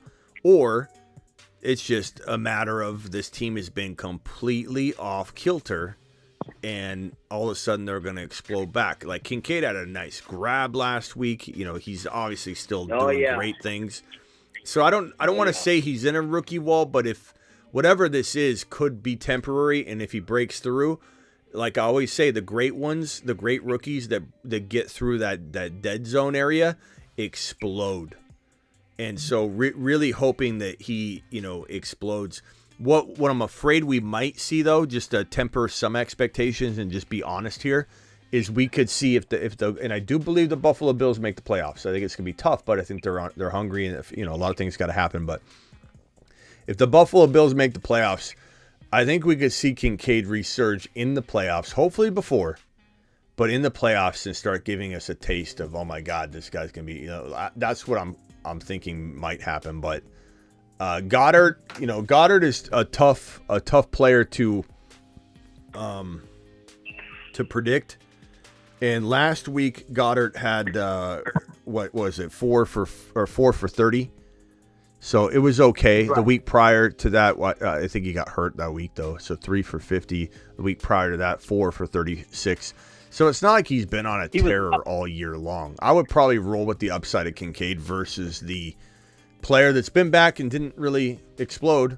So he's no different than Kincaid right now. And Kincaid, at least to me, is on the team that's on a mission. Not that the Eagles aren't, but Buffalo needs to score a lot. They're going to be in some dogfights.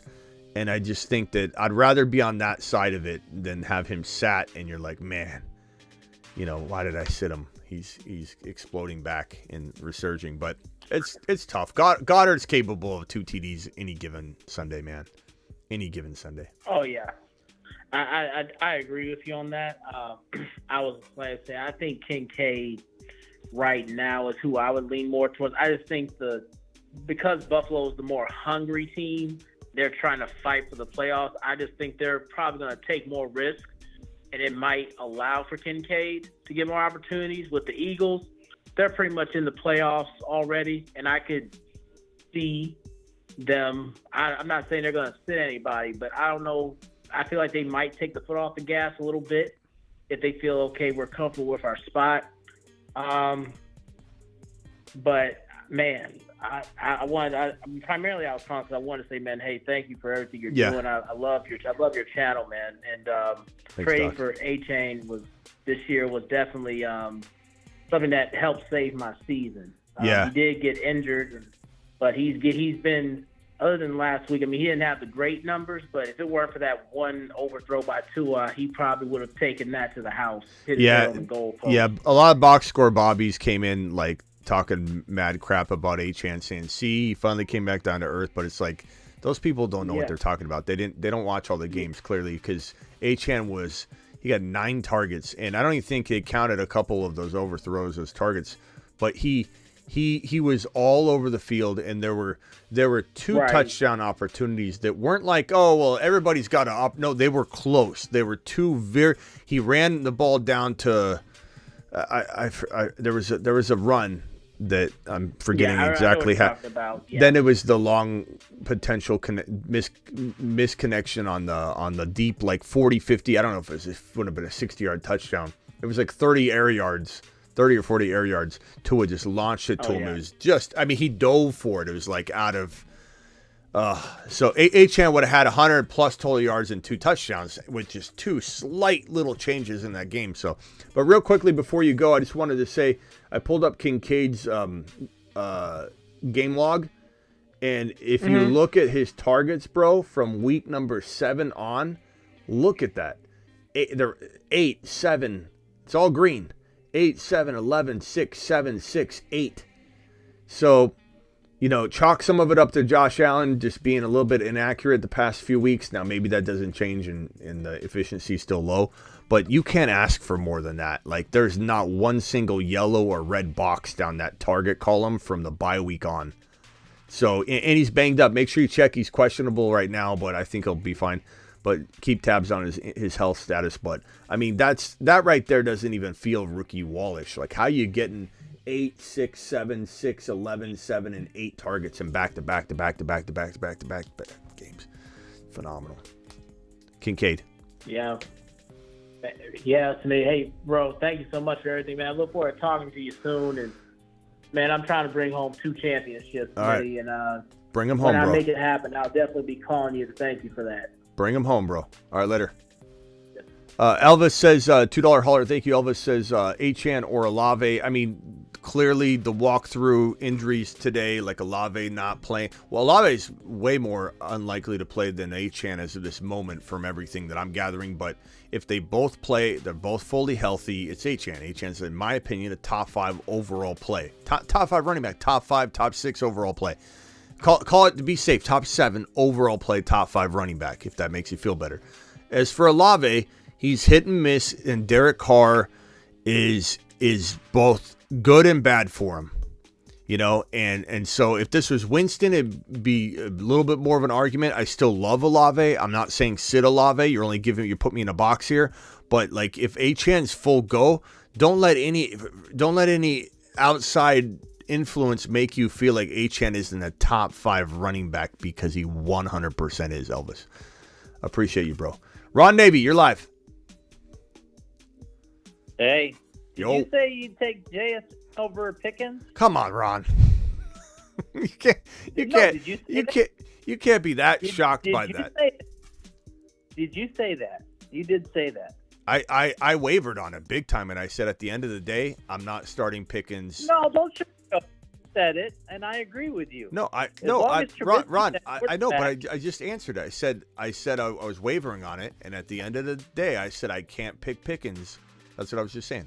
I can't pick Pickens without Pickett in there, because Pickett will target Pickens. Trubisky hates him, and so Hell, the way our offense, you can't take anything Pittsburgh, really. Yeah. All right. I mean, I agree. Anyways, I agree there. I kind of disagree with you guys on the Kincaid Goddard thing. Goddard was injured for 4 weeks. Remember, he had his arm.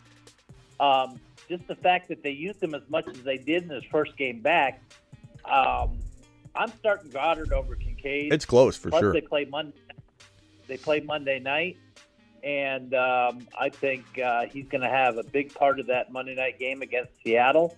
I like the matchup better going against Seattle than I do with Buffalo going against Dallas' defense. So I disagree with that, but, you know, either or. But and plus, Allen seems to he'll target him, and then he just goes away from him. He'll never – it's like that one game they had. Kincaid was having a great game. Then he just stopped using him. Even when he was open, he just stopped throwing to him. It's like, what the heck are you doing?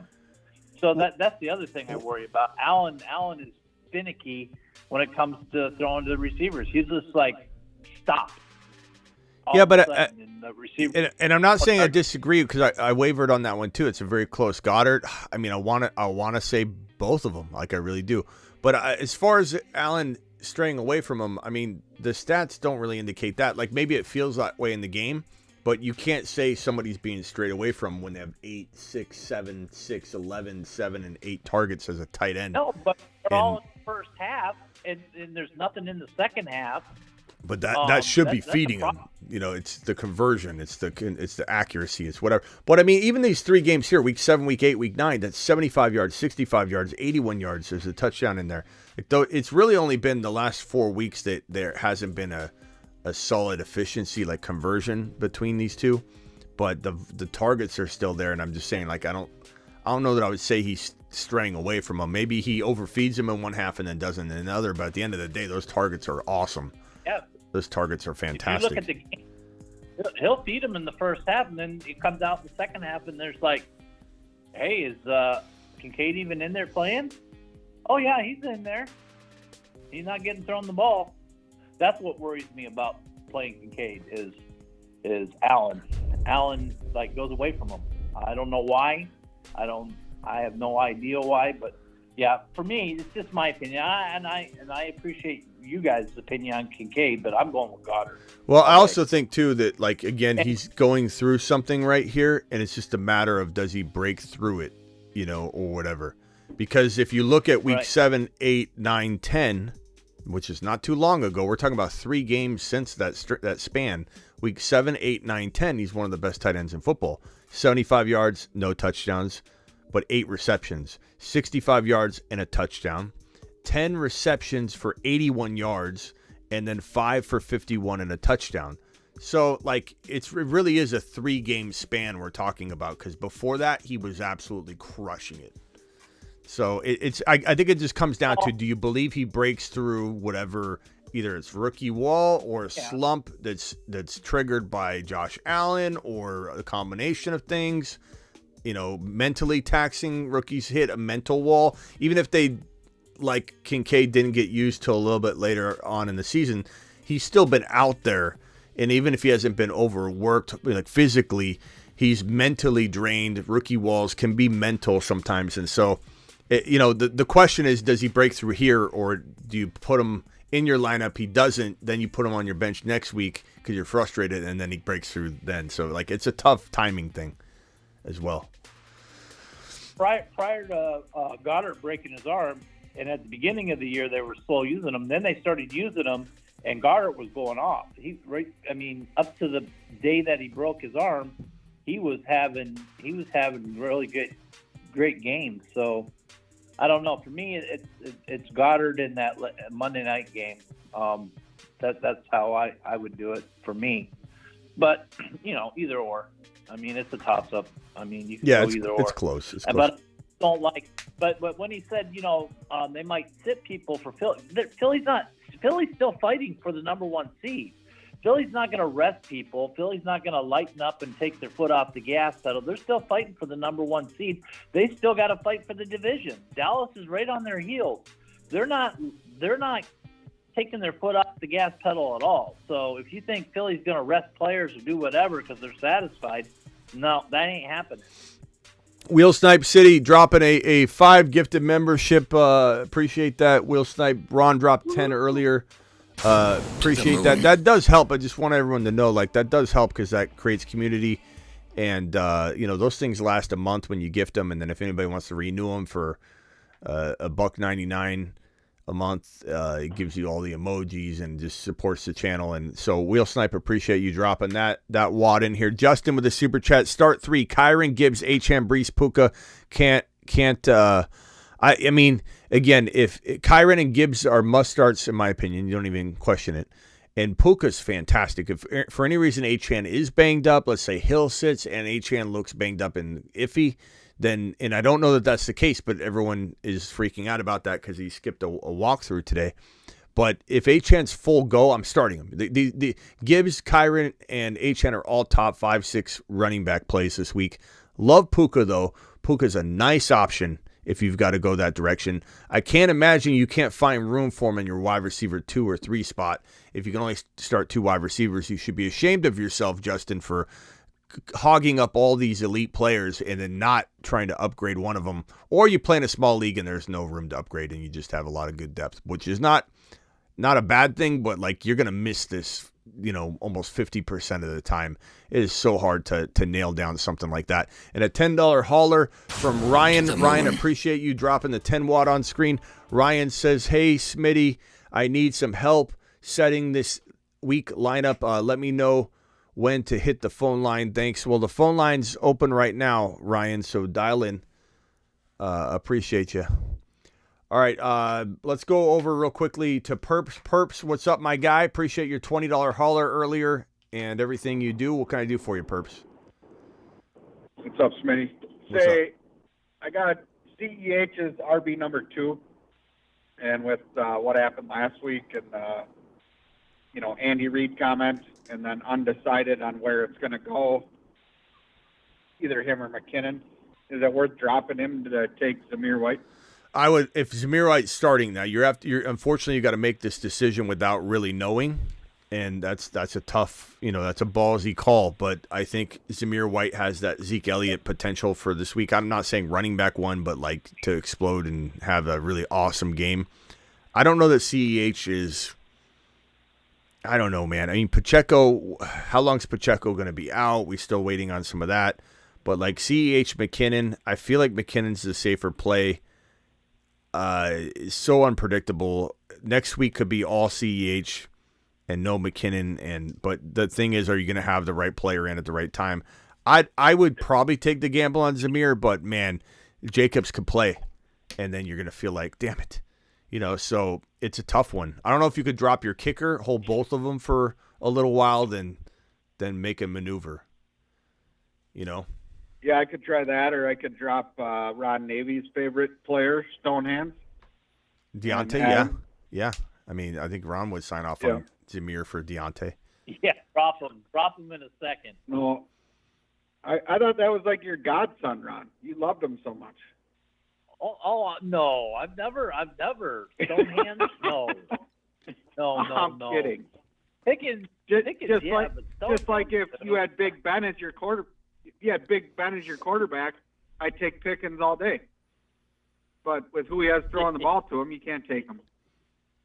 All right, Perps. What else you got, Perps? Anything else? There you go. No. All right, Perps. Hang tight. Mute if you could. If everybody can mute real quick. I'll leave the phone line kind of open a little bit for a moment. I might have to jump here soon, but Al from New York, you're live. Hit me with it as fast as you can, Al. All right, Schmitty, I got a couple questions. So, one league, full PPR. I got 2 questions for this one. Do I start Kyler, Murray? Do I start Mullins or Browning? It's not Mullins. Browning is probably your. I mean, the Niners are a tough matchup. I'm not saying they can't be thrown on or that the Cardinals couldn't. I'm going to go Browning. He's been very steady. He's got Jamar Chase. He's been consistent. Is there maybe a tad more upside in Kyler in general? Probably, but like in this matchup, I don't think so. So I'm not going to bet against the Niner defense right now. I just feel like they're coming strong, man. And Browning's he's been good, and Jamar Chase is there. So I like that a little bit better. I don't love it, but I don't hate it. Yeah, that's where I was leaning because he has the better weapons and for sure. Kyler Murray on the road. I don't know about that one. Yeah, but look, Kyler Murray here for the full PPR league. I have 2 flexes. I'm starting Olave in one of them. Who do you like for the second flex? I got Addison, London, Keaton Mitchell. Yeah, that's it. Between those 3 guys, you got to go London. He's been on terror. I'm not saying that Addison can't outscore him. He certainly could, especially if JJ comes back. And like I said earlier, Addison could have 2 or 3 catches, one of them being a 60-yard touchdown. Where, he usually has one of those catches where the D-back bites and he catches it like almost rolling to one side or the other, one shoulder or the other, and he just like there's nobody between him and the end zone, and it's just he's quick. So like that could happen. I can envision it right now. But London feels like the play. He looks like the guy we expected him to be all year long. Not saying Ritter's consistent or you can count on him whatsoever, but I feel like at least they're feeding him the football. So, and this game, I think the Falcons are going to win it. You never know. It's football. It's the NFL. But this should be a good scoring opportunity for everybody involved. I'm hoping Bijan explodes. Hopefully. I got a couple questions about another league, but real quick, I got a roll on. So hit me with one more. All right, one more. I got a super flex league. My quarterbacks are Mahomes, Stroud, and Mullins. I'm thinking about switching Stroud out for Mullins. Well, Stroud is not likely to play. Is he really? Yeah, he's in concussion protocol, bro. Yeah, you got rocked. Yeah, on that. Yeah, so I was going to say him just because Nico's out. He's lacking weapons. So you're starting Nick Mullins.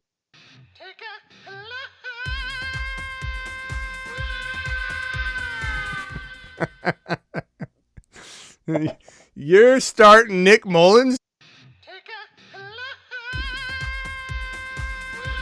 Do you have it? Is there any other option? Easton Stick. We got Zach Wilson. We got DeVito. O'Connell. Maybe we go with DeVito. What do you guys think? I mean, DeVito or Zach Wilson over Mullins? I mean, I wouldn't bank on Mullins, man. I mean, anything can happen. I mean, I guess some of it does depend on if JJ plays, but I think I'd probably roll with DeVito. They got a little vibe going, man. They got a little vibe going. Yeah, he's starting to cook, but New Orleans, I don't know. They're feisty at home. Yeah, but that team's kind of a mess. Someone's asking, is Levis available? Levis is not. The only quarterbacks available are Zappy, O'Connell, Stick, Young, DeVito, Trubisky, and Wilson. I don't know. Yeah, JJ says he's playing, by the way. So. Yeah, that's why I was gonna lean Mullins. I mean, I didn't know about Stroud in the concussion protocol, but if he's not in concussion, do you still start him? You got to go Stroud with no weapons. If Stroud starts, you're starting Stroud. Like, there's no doubt about it. But yeah, no matter what, I don't care if he's down weapons. He still could score. He still could run for a touchdown, still throw to. Even if he had an INT and struggled here or there. But I would guess Stroud's not. I would say there's a 20% chance of Stroud playing. Okay. I go DeVito, man. DeVito over Mullins? Oh man. Well, I mean, you say that like Mullins has some sort of. I just like the weapons. Nobody liked Browning until he started, heating up. But yeah, but Browning's actually looks good. Mullins, we've seen him before. I don't know. I mean, I hate to overemphasize this, then it backfires and you're like, that son of a bitch. But I'm just, my gut instinct tells me Mullins is not, anything to. I don't know, bro. I don't think Nick Mullins is it. What did he have last week? He was 9 of 13 for 83 yards, right? When he came in in relief. There's no INT or anything. I don't know, bro. I could not bank on Nick Mullins. I'd go look, DeVito's got the vibe going. They're moving the ball. He scores, touchdowns here and there. Like, could it be a rushing touchdown and a passing touchdown and a DeVito 2 TD game? Yeah. Is Zach Wilson okay? He's okay. He's not bad. I'd probably start Zach Wilson over Mullins anyway. But I would go DeVito. Maybe my sense of humor wants DeVito in there, but let's go DeVito. All right, I'm going to pick him up.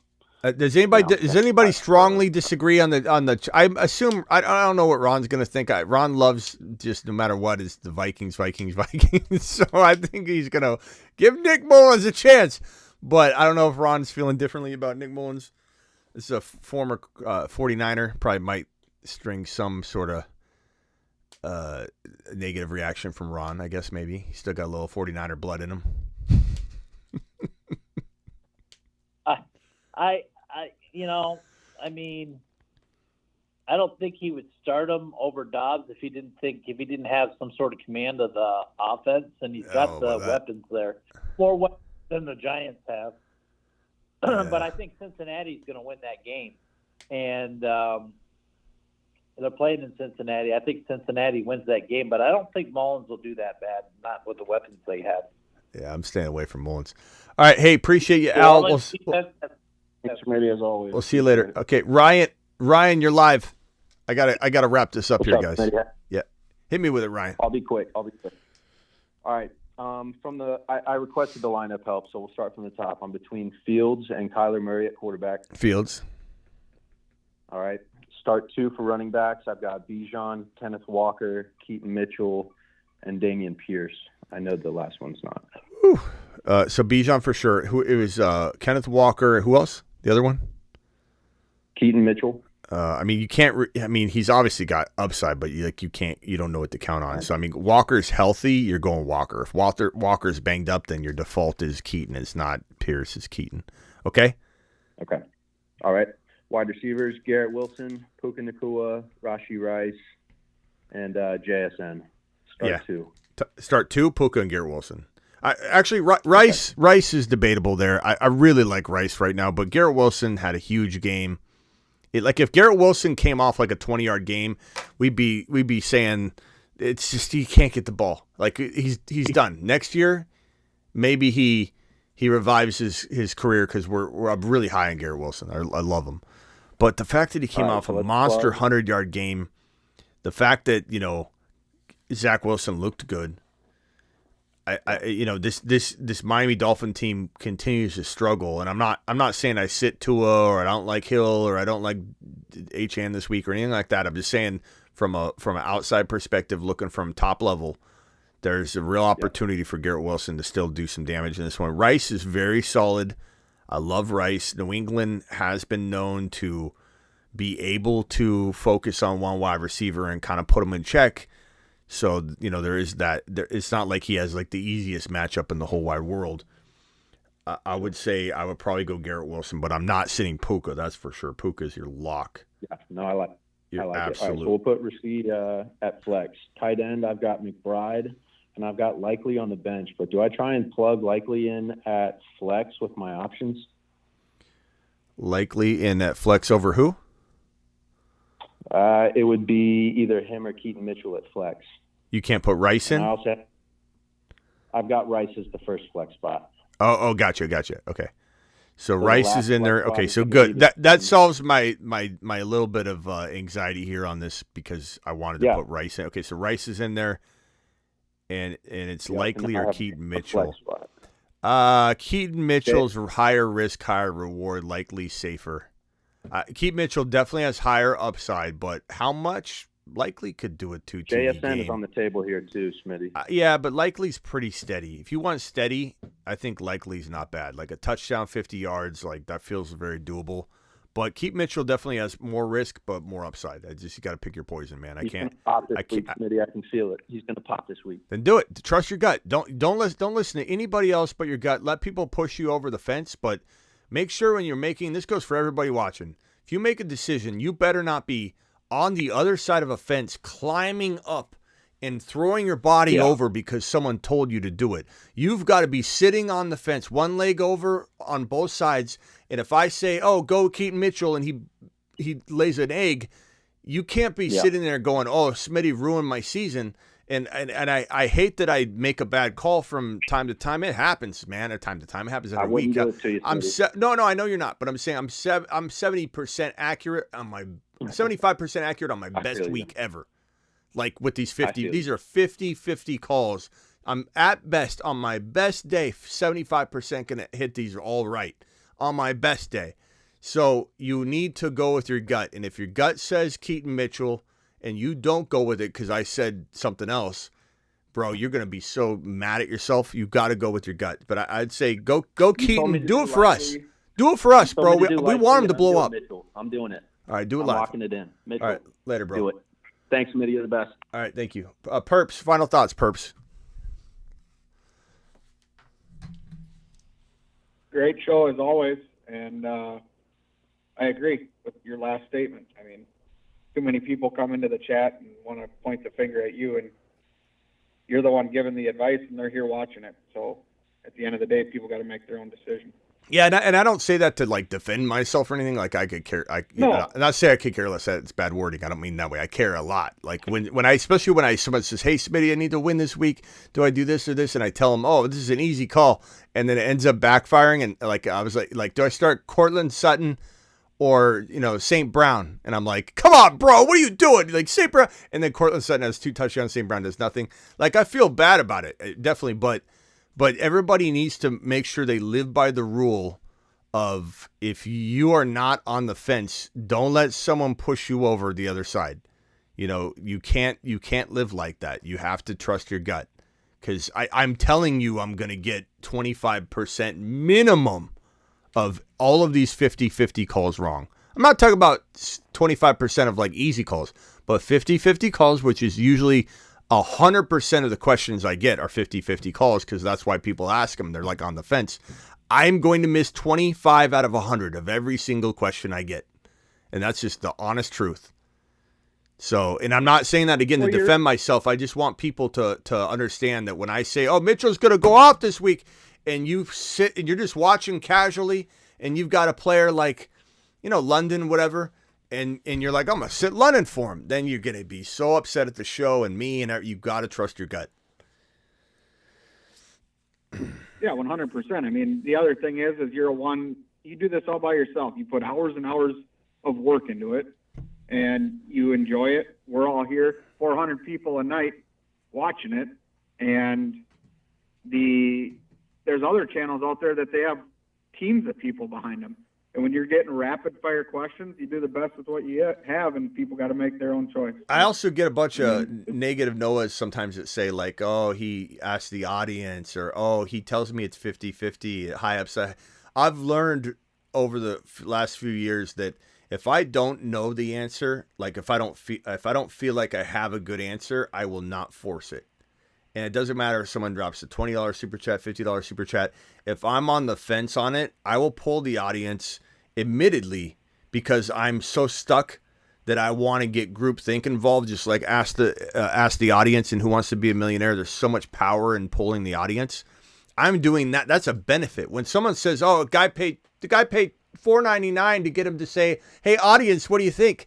Like, that's the dumbest comment I've ever seen. If anything, that is the best thing I could ever do for one of my super chatters is pull an amazing group of people like you, 400 people in here, and get the group think on it. That's the best thing that anybody could ever hope for with their super chat. So, like, it is funny, though, when people think that there's always an answer. I've definitely made that mistake in years past of just answering hardcore on every question. Like, oh, go here. But if I feel like I'm teeter-tottering, I'll let you know, because that's the honest truth. I could lie, but I could force an answer, but that's not going to do anybody any good. What if that person was on the fence with it, but leaning one side? And if I say, man, I'm 50-50 on this, and they go, okay, I'm going to trust my gut, and they win their league. Whereas I could have just forced an answer on the other side and get it wrong. I'm not doing that. No, well said. And I mean, you can look at the chat all night long. I can go on for days, the amount of people in there that have good advice, and you have, hundreds of people to pull from. There's nothing wrong with it. So thanks, Smitty. Have a good night, buddy. Perps to Saturn. Ron Navy, final thoughts? Yeah, I don't think Buffalo makes the playoffs. They have no tiebreakers at all. They're going to have to run the table and win the division to get in the playoffs. I don't see them beating the Cowboys, let alone, I mean, they'd have to beat the Cowboys. The other two games, Patriots and Chargers, are winnable, yes. Then they face Miami in the last game of the year. But if Miami beats the Jets in Miami, I think that's going to happen. Buffalo has no tiebreakers. They got Cincy in front of them. They got Houston in front of them, which I don't think Houston's making the playoffs. I actually honestly think that Pittsburgh's going to fall out of the playoffs, and I think that I think we're actually Cincy beats Minnesota. I think Cincy has a chance to get in the playoffs, and Denver has a chance to get in the playoffs. And I think that's my observation. But Buffalo, I don't think they have a very slim chance, and I don't think they'll be able to do it at all. Even though they got the best team, they got the team with the most talent, but I think it's a little too late for them. Yeah, well, we'll see. It's an interesting take for sure. I think, you look at these teams here that are, and I don't know that they necessarily have to win the division. Just a lot of things need to happen, and there's a lot of games left. There's 4 weeks left, so there's still a lot of movement. But Cleveland is not necessarily bulletproof at all. Like their offense, their defense is amazing, but their offense is volatile. Like losing 3 straight is not crazy whatsoever. So you've got like Cincy's in the mix, obviously. Pittsburgh, I think there's a lot of reasons to think that's just going to go downward. I think you admitted that tonight. Indianapolis, yeah. I mean, it's up to Minshew. One more game. Houston, Stroud's in concussion protocol still. Probably they're going to lose this game. And then on top of that, the wide receiver room is all banged up. You've got Denver, certainly capable of potentially kind of turning back into a pumpkin, even though they played pretty well as of late. And there's a lot of upside. There's still a lot of reason to think Russell Wilson could. I don't know. I just think that there's a lot. Like if there were teams with stronger quarterbacks and no injuries, that it would be different. But every single team that I named, either the starting quarterback's down, or they're in concussion protocol, or a whole wide receiver room's banged up. Like every single one. Houston quarterback, Colts quarterback, Denver. Russell Wilson talks to imaginary people. That can consider a problem. Then you got the Miami Dolphins, who I believe they still will win the division, or that is an entry point for the Buffalo Bills, obviously, because then they clinch the division they're in.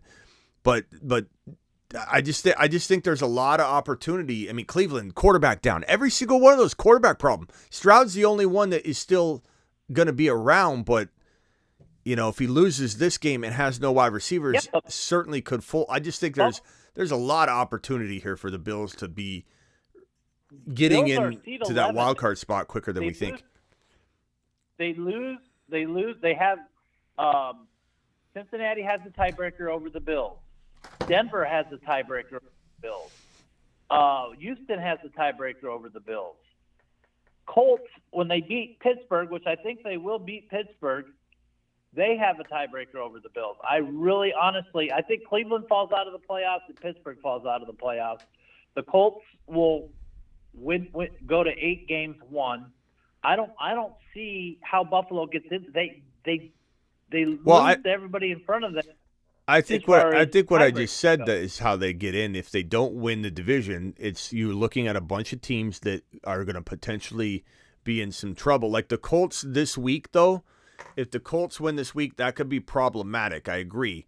So we're rooting for your Pittsburgh Steelers. If you're wanting the Buffalo Bills to get into the playoffs, that is. And I am, because I picked them in a lot of the really early best ball, fantasy football playoff Underdog Fantasy. By the way, Underdog Fantasy promo code Smitty. Hit that link in the description of the video, and every video hit code Smitty.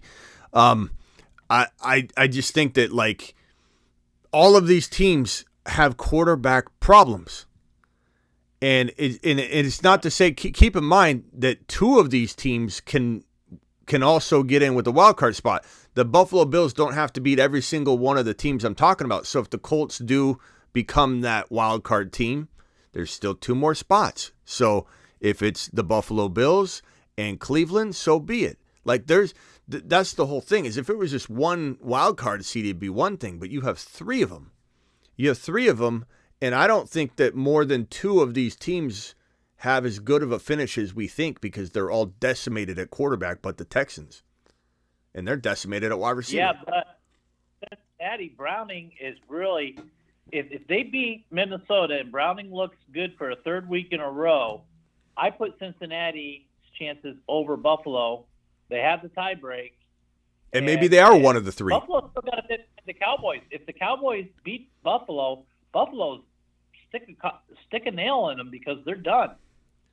I mean, they can't afford to lose one game. Mathematically, I'd love to know what the mathematical odds are, but their mathematical odds are not crazy. Right?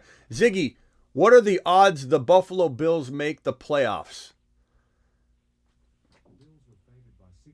But lost by 17 to the Bengals. Ziggy, to 27. Ziggy, you're worthless. Odds the Bills make playoffs. Currently, the Bills are favored by 2 points. Ziggy, stop. 15% chance following the overtime loss to the Eagles in week number 12. That jumped to 22% following their week 13 bye week. Their postseason odds are now at 49% and holding on for a 20-17 road victory against the Kansas City Chiefs 2 days ago. So, statistically speaking, Ron, I would say that's pretty damn good. They're going upward 49%. And I think that the reason that number is, like I said, higher than I think maybe at first glance is because you're kind of looking at it like they've got to be the top team out of these three remaining wild card hunting teams. All they got to be is the third place team. So in your argument that it could be the Bengals, in your argument that it could be the Colts, that's fine. They just got to be the third team. So yeah, but to Cincinnati, what's Cincinnati's chances of making the playoffs? But they can be one. I know, but they can be one of those teams. Odds the Bengals make the playoffs. Let's see here. Let me have the computer read this off. Here's a list of the playoff chances for all the other AFC teams. Their percentage chances of getting into the playoffs is listed next to them in parentheses. Texans, 43.9%. Colts, 39.3%. Bengals, 36.2%. Steelers, 28.2%. Raiders, 1.2%. Chargers, 1.2%. Titans, 1.0%. Jets, 0.9%. Patriots, eliminated. Aaron Rodgers has a 0.9% chance of returning to football, folks.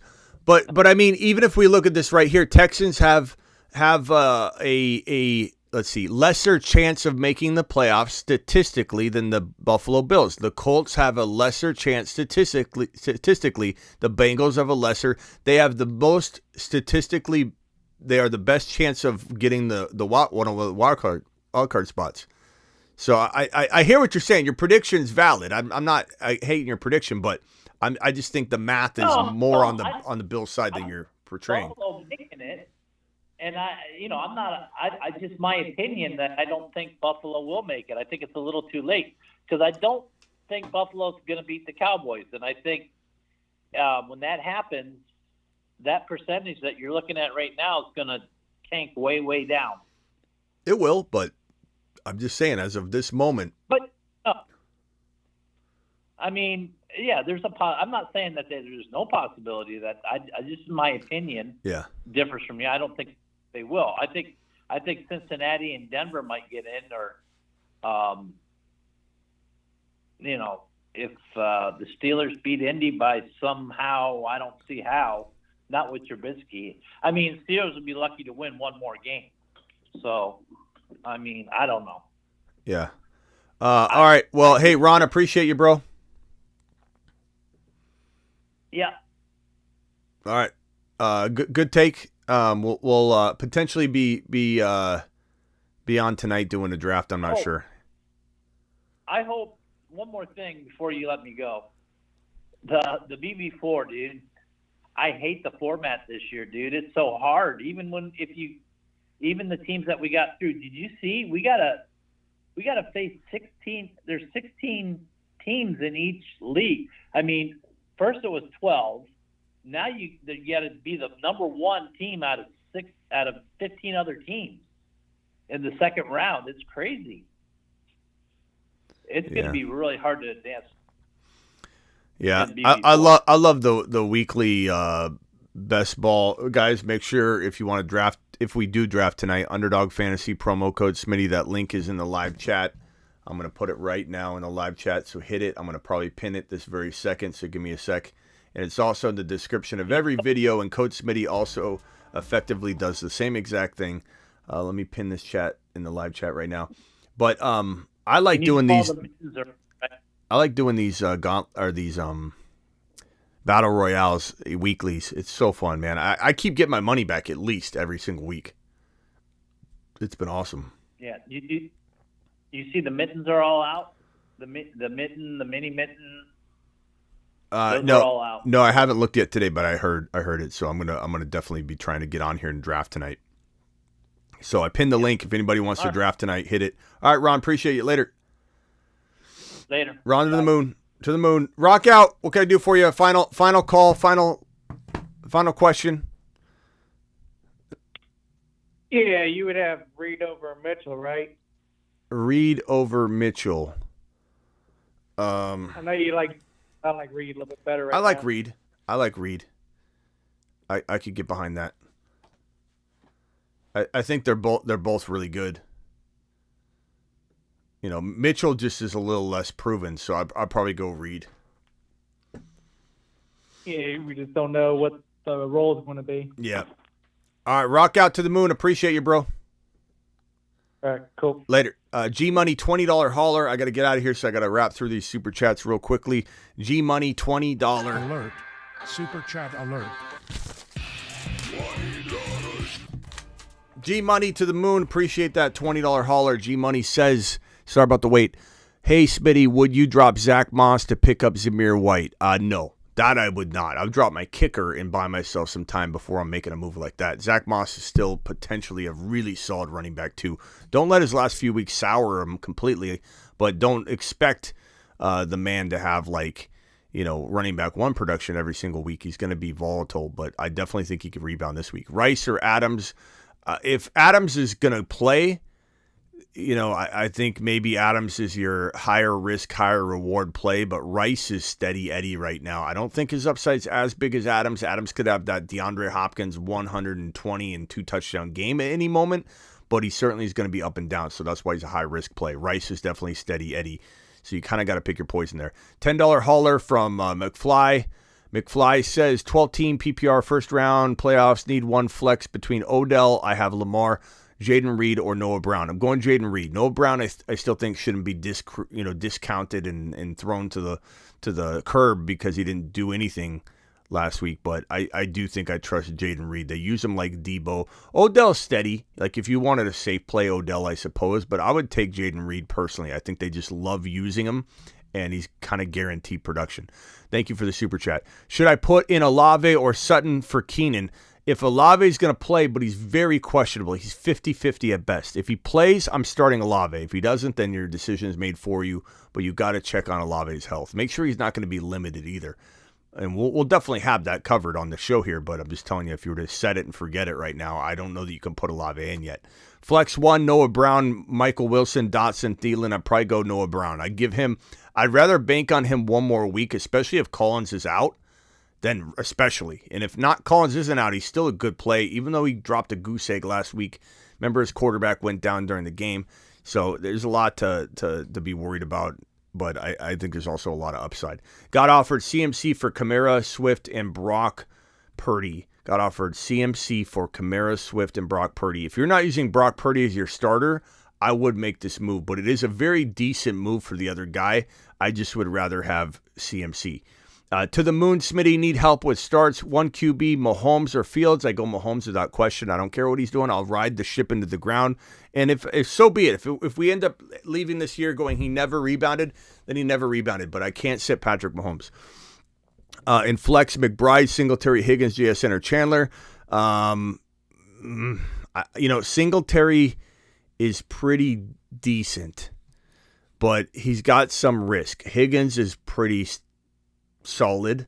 McBride's got a tough matchup. JSN's hard to trust. Chandler, I think it depends on the news. Like if Chandler's going to get fed and there's news to support it and Madison's 100% ruled out, there's no news about how that running back stable is going to be hot hand, I think Chandler enters this conversation. But for now, I slightly lean Singletary.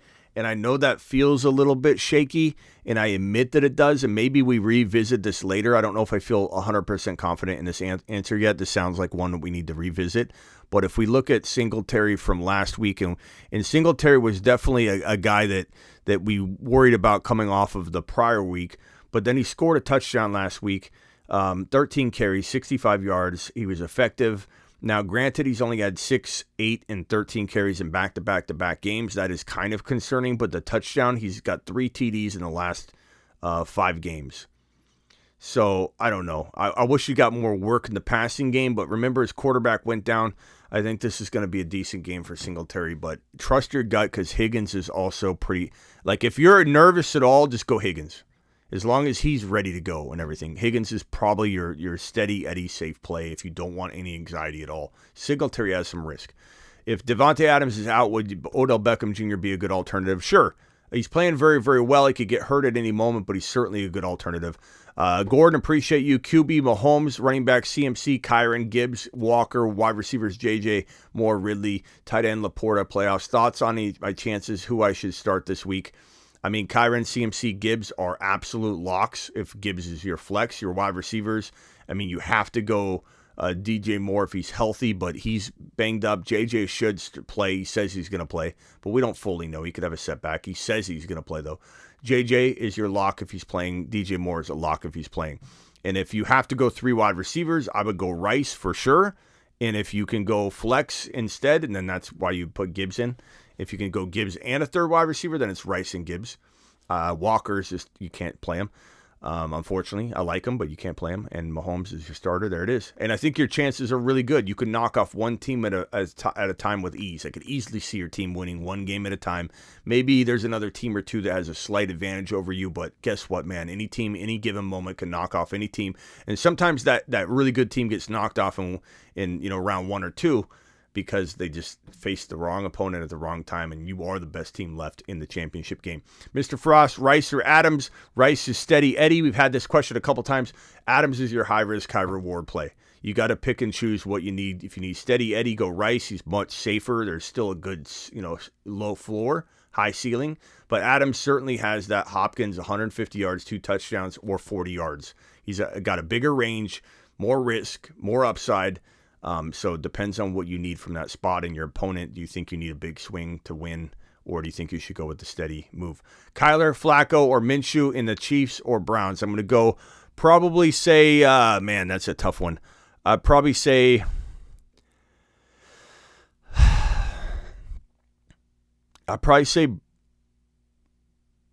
Browns. And then as far as quarterback goes, I kind of hate this question because it's so tough. I mean, you want to say Kyler, but it's the Niners. I probably lean Minshew by a hair. Cameron, maybe bring this chat. Can you let's get the chat involved. Minshew or Kyler? Kyler or Minshew? Please vote on that one. That one is so tough. I want the group help on that one. I don't want to just say an answer because I'm forcing it. Like I said earlier, I feel very, very uneasy about saying Minshew and walking away from the conversation. So please vote Minshew or Kyler. Kyler's going against the Niners. Minshew going against the Steelers. But the Steelers are banged up. And from top to bottom, there still potentially could be a good defensive play. But, could put up some fight. But I don't know. Appreciate everybody being here. Again, may come back. I'm not positive later tonight to do some sort of draft. Appreciate every single one of you. If you want to draft with me tonight, if we do, Underdog Fantasy, promo code Smitty. That link is in the live chat pinned. It's in the description of every video. Code Smitty is what that link will do, is it'll insert code Smitty for you. You can also insert it yourself if it asks you, how do you hear about us? But it's easier to hit that link and get ready and prepared, because if you aren't, you won't get into the draft. Appreciate every single one of you who've dropped a super chat and have thumbed up the video even. We got 300 people still in here, 234 thumbs up, which is a fantastic number. I appreciate that. If the rest of you could hit the thumb up button on the way out the door, I would be greatly appreciative of that. G-Money with the $20 hauler. Thank you very much. Ron Navy, Perps with $20 haulers, and Mike Powers with a 20, and then everybody else from Deckard to Thomas to Deckard to Houdat, to Skippy, to Marco Silva, to Charles, to Corey, to Gibbs, to Andy Slayer, to DeBalt, to Kirkwood, to Alexander, to Jay, to DeBalt again, to Elvis, to Dominic, to Justin, Ryan, McFly Guy, Thomas, Dark Knight, Herb, appreciate you, Herb, and Ninja, and Kendall, and Mr. Frost, and Cameron. Thank you all for your super chats. I'll see you all potentially tonight. Hit that like button on your way out the door, and hit that link pinned in the live chat and description, and get ready for Underdog Fantasy tonight. You won't get in if you don't sign up now. It takes just a few minutes, maybe a minute. Sign up using the code, double your first deposit up to 100, and get ready to draft. Let's go.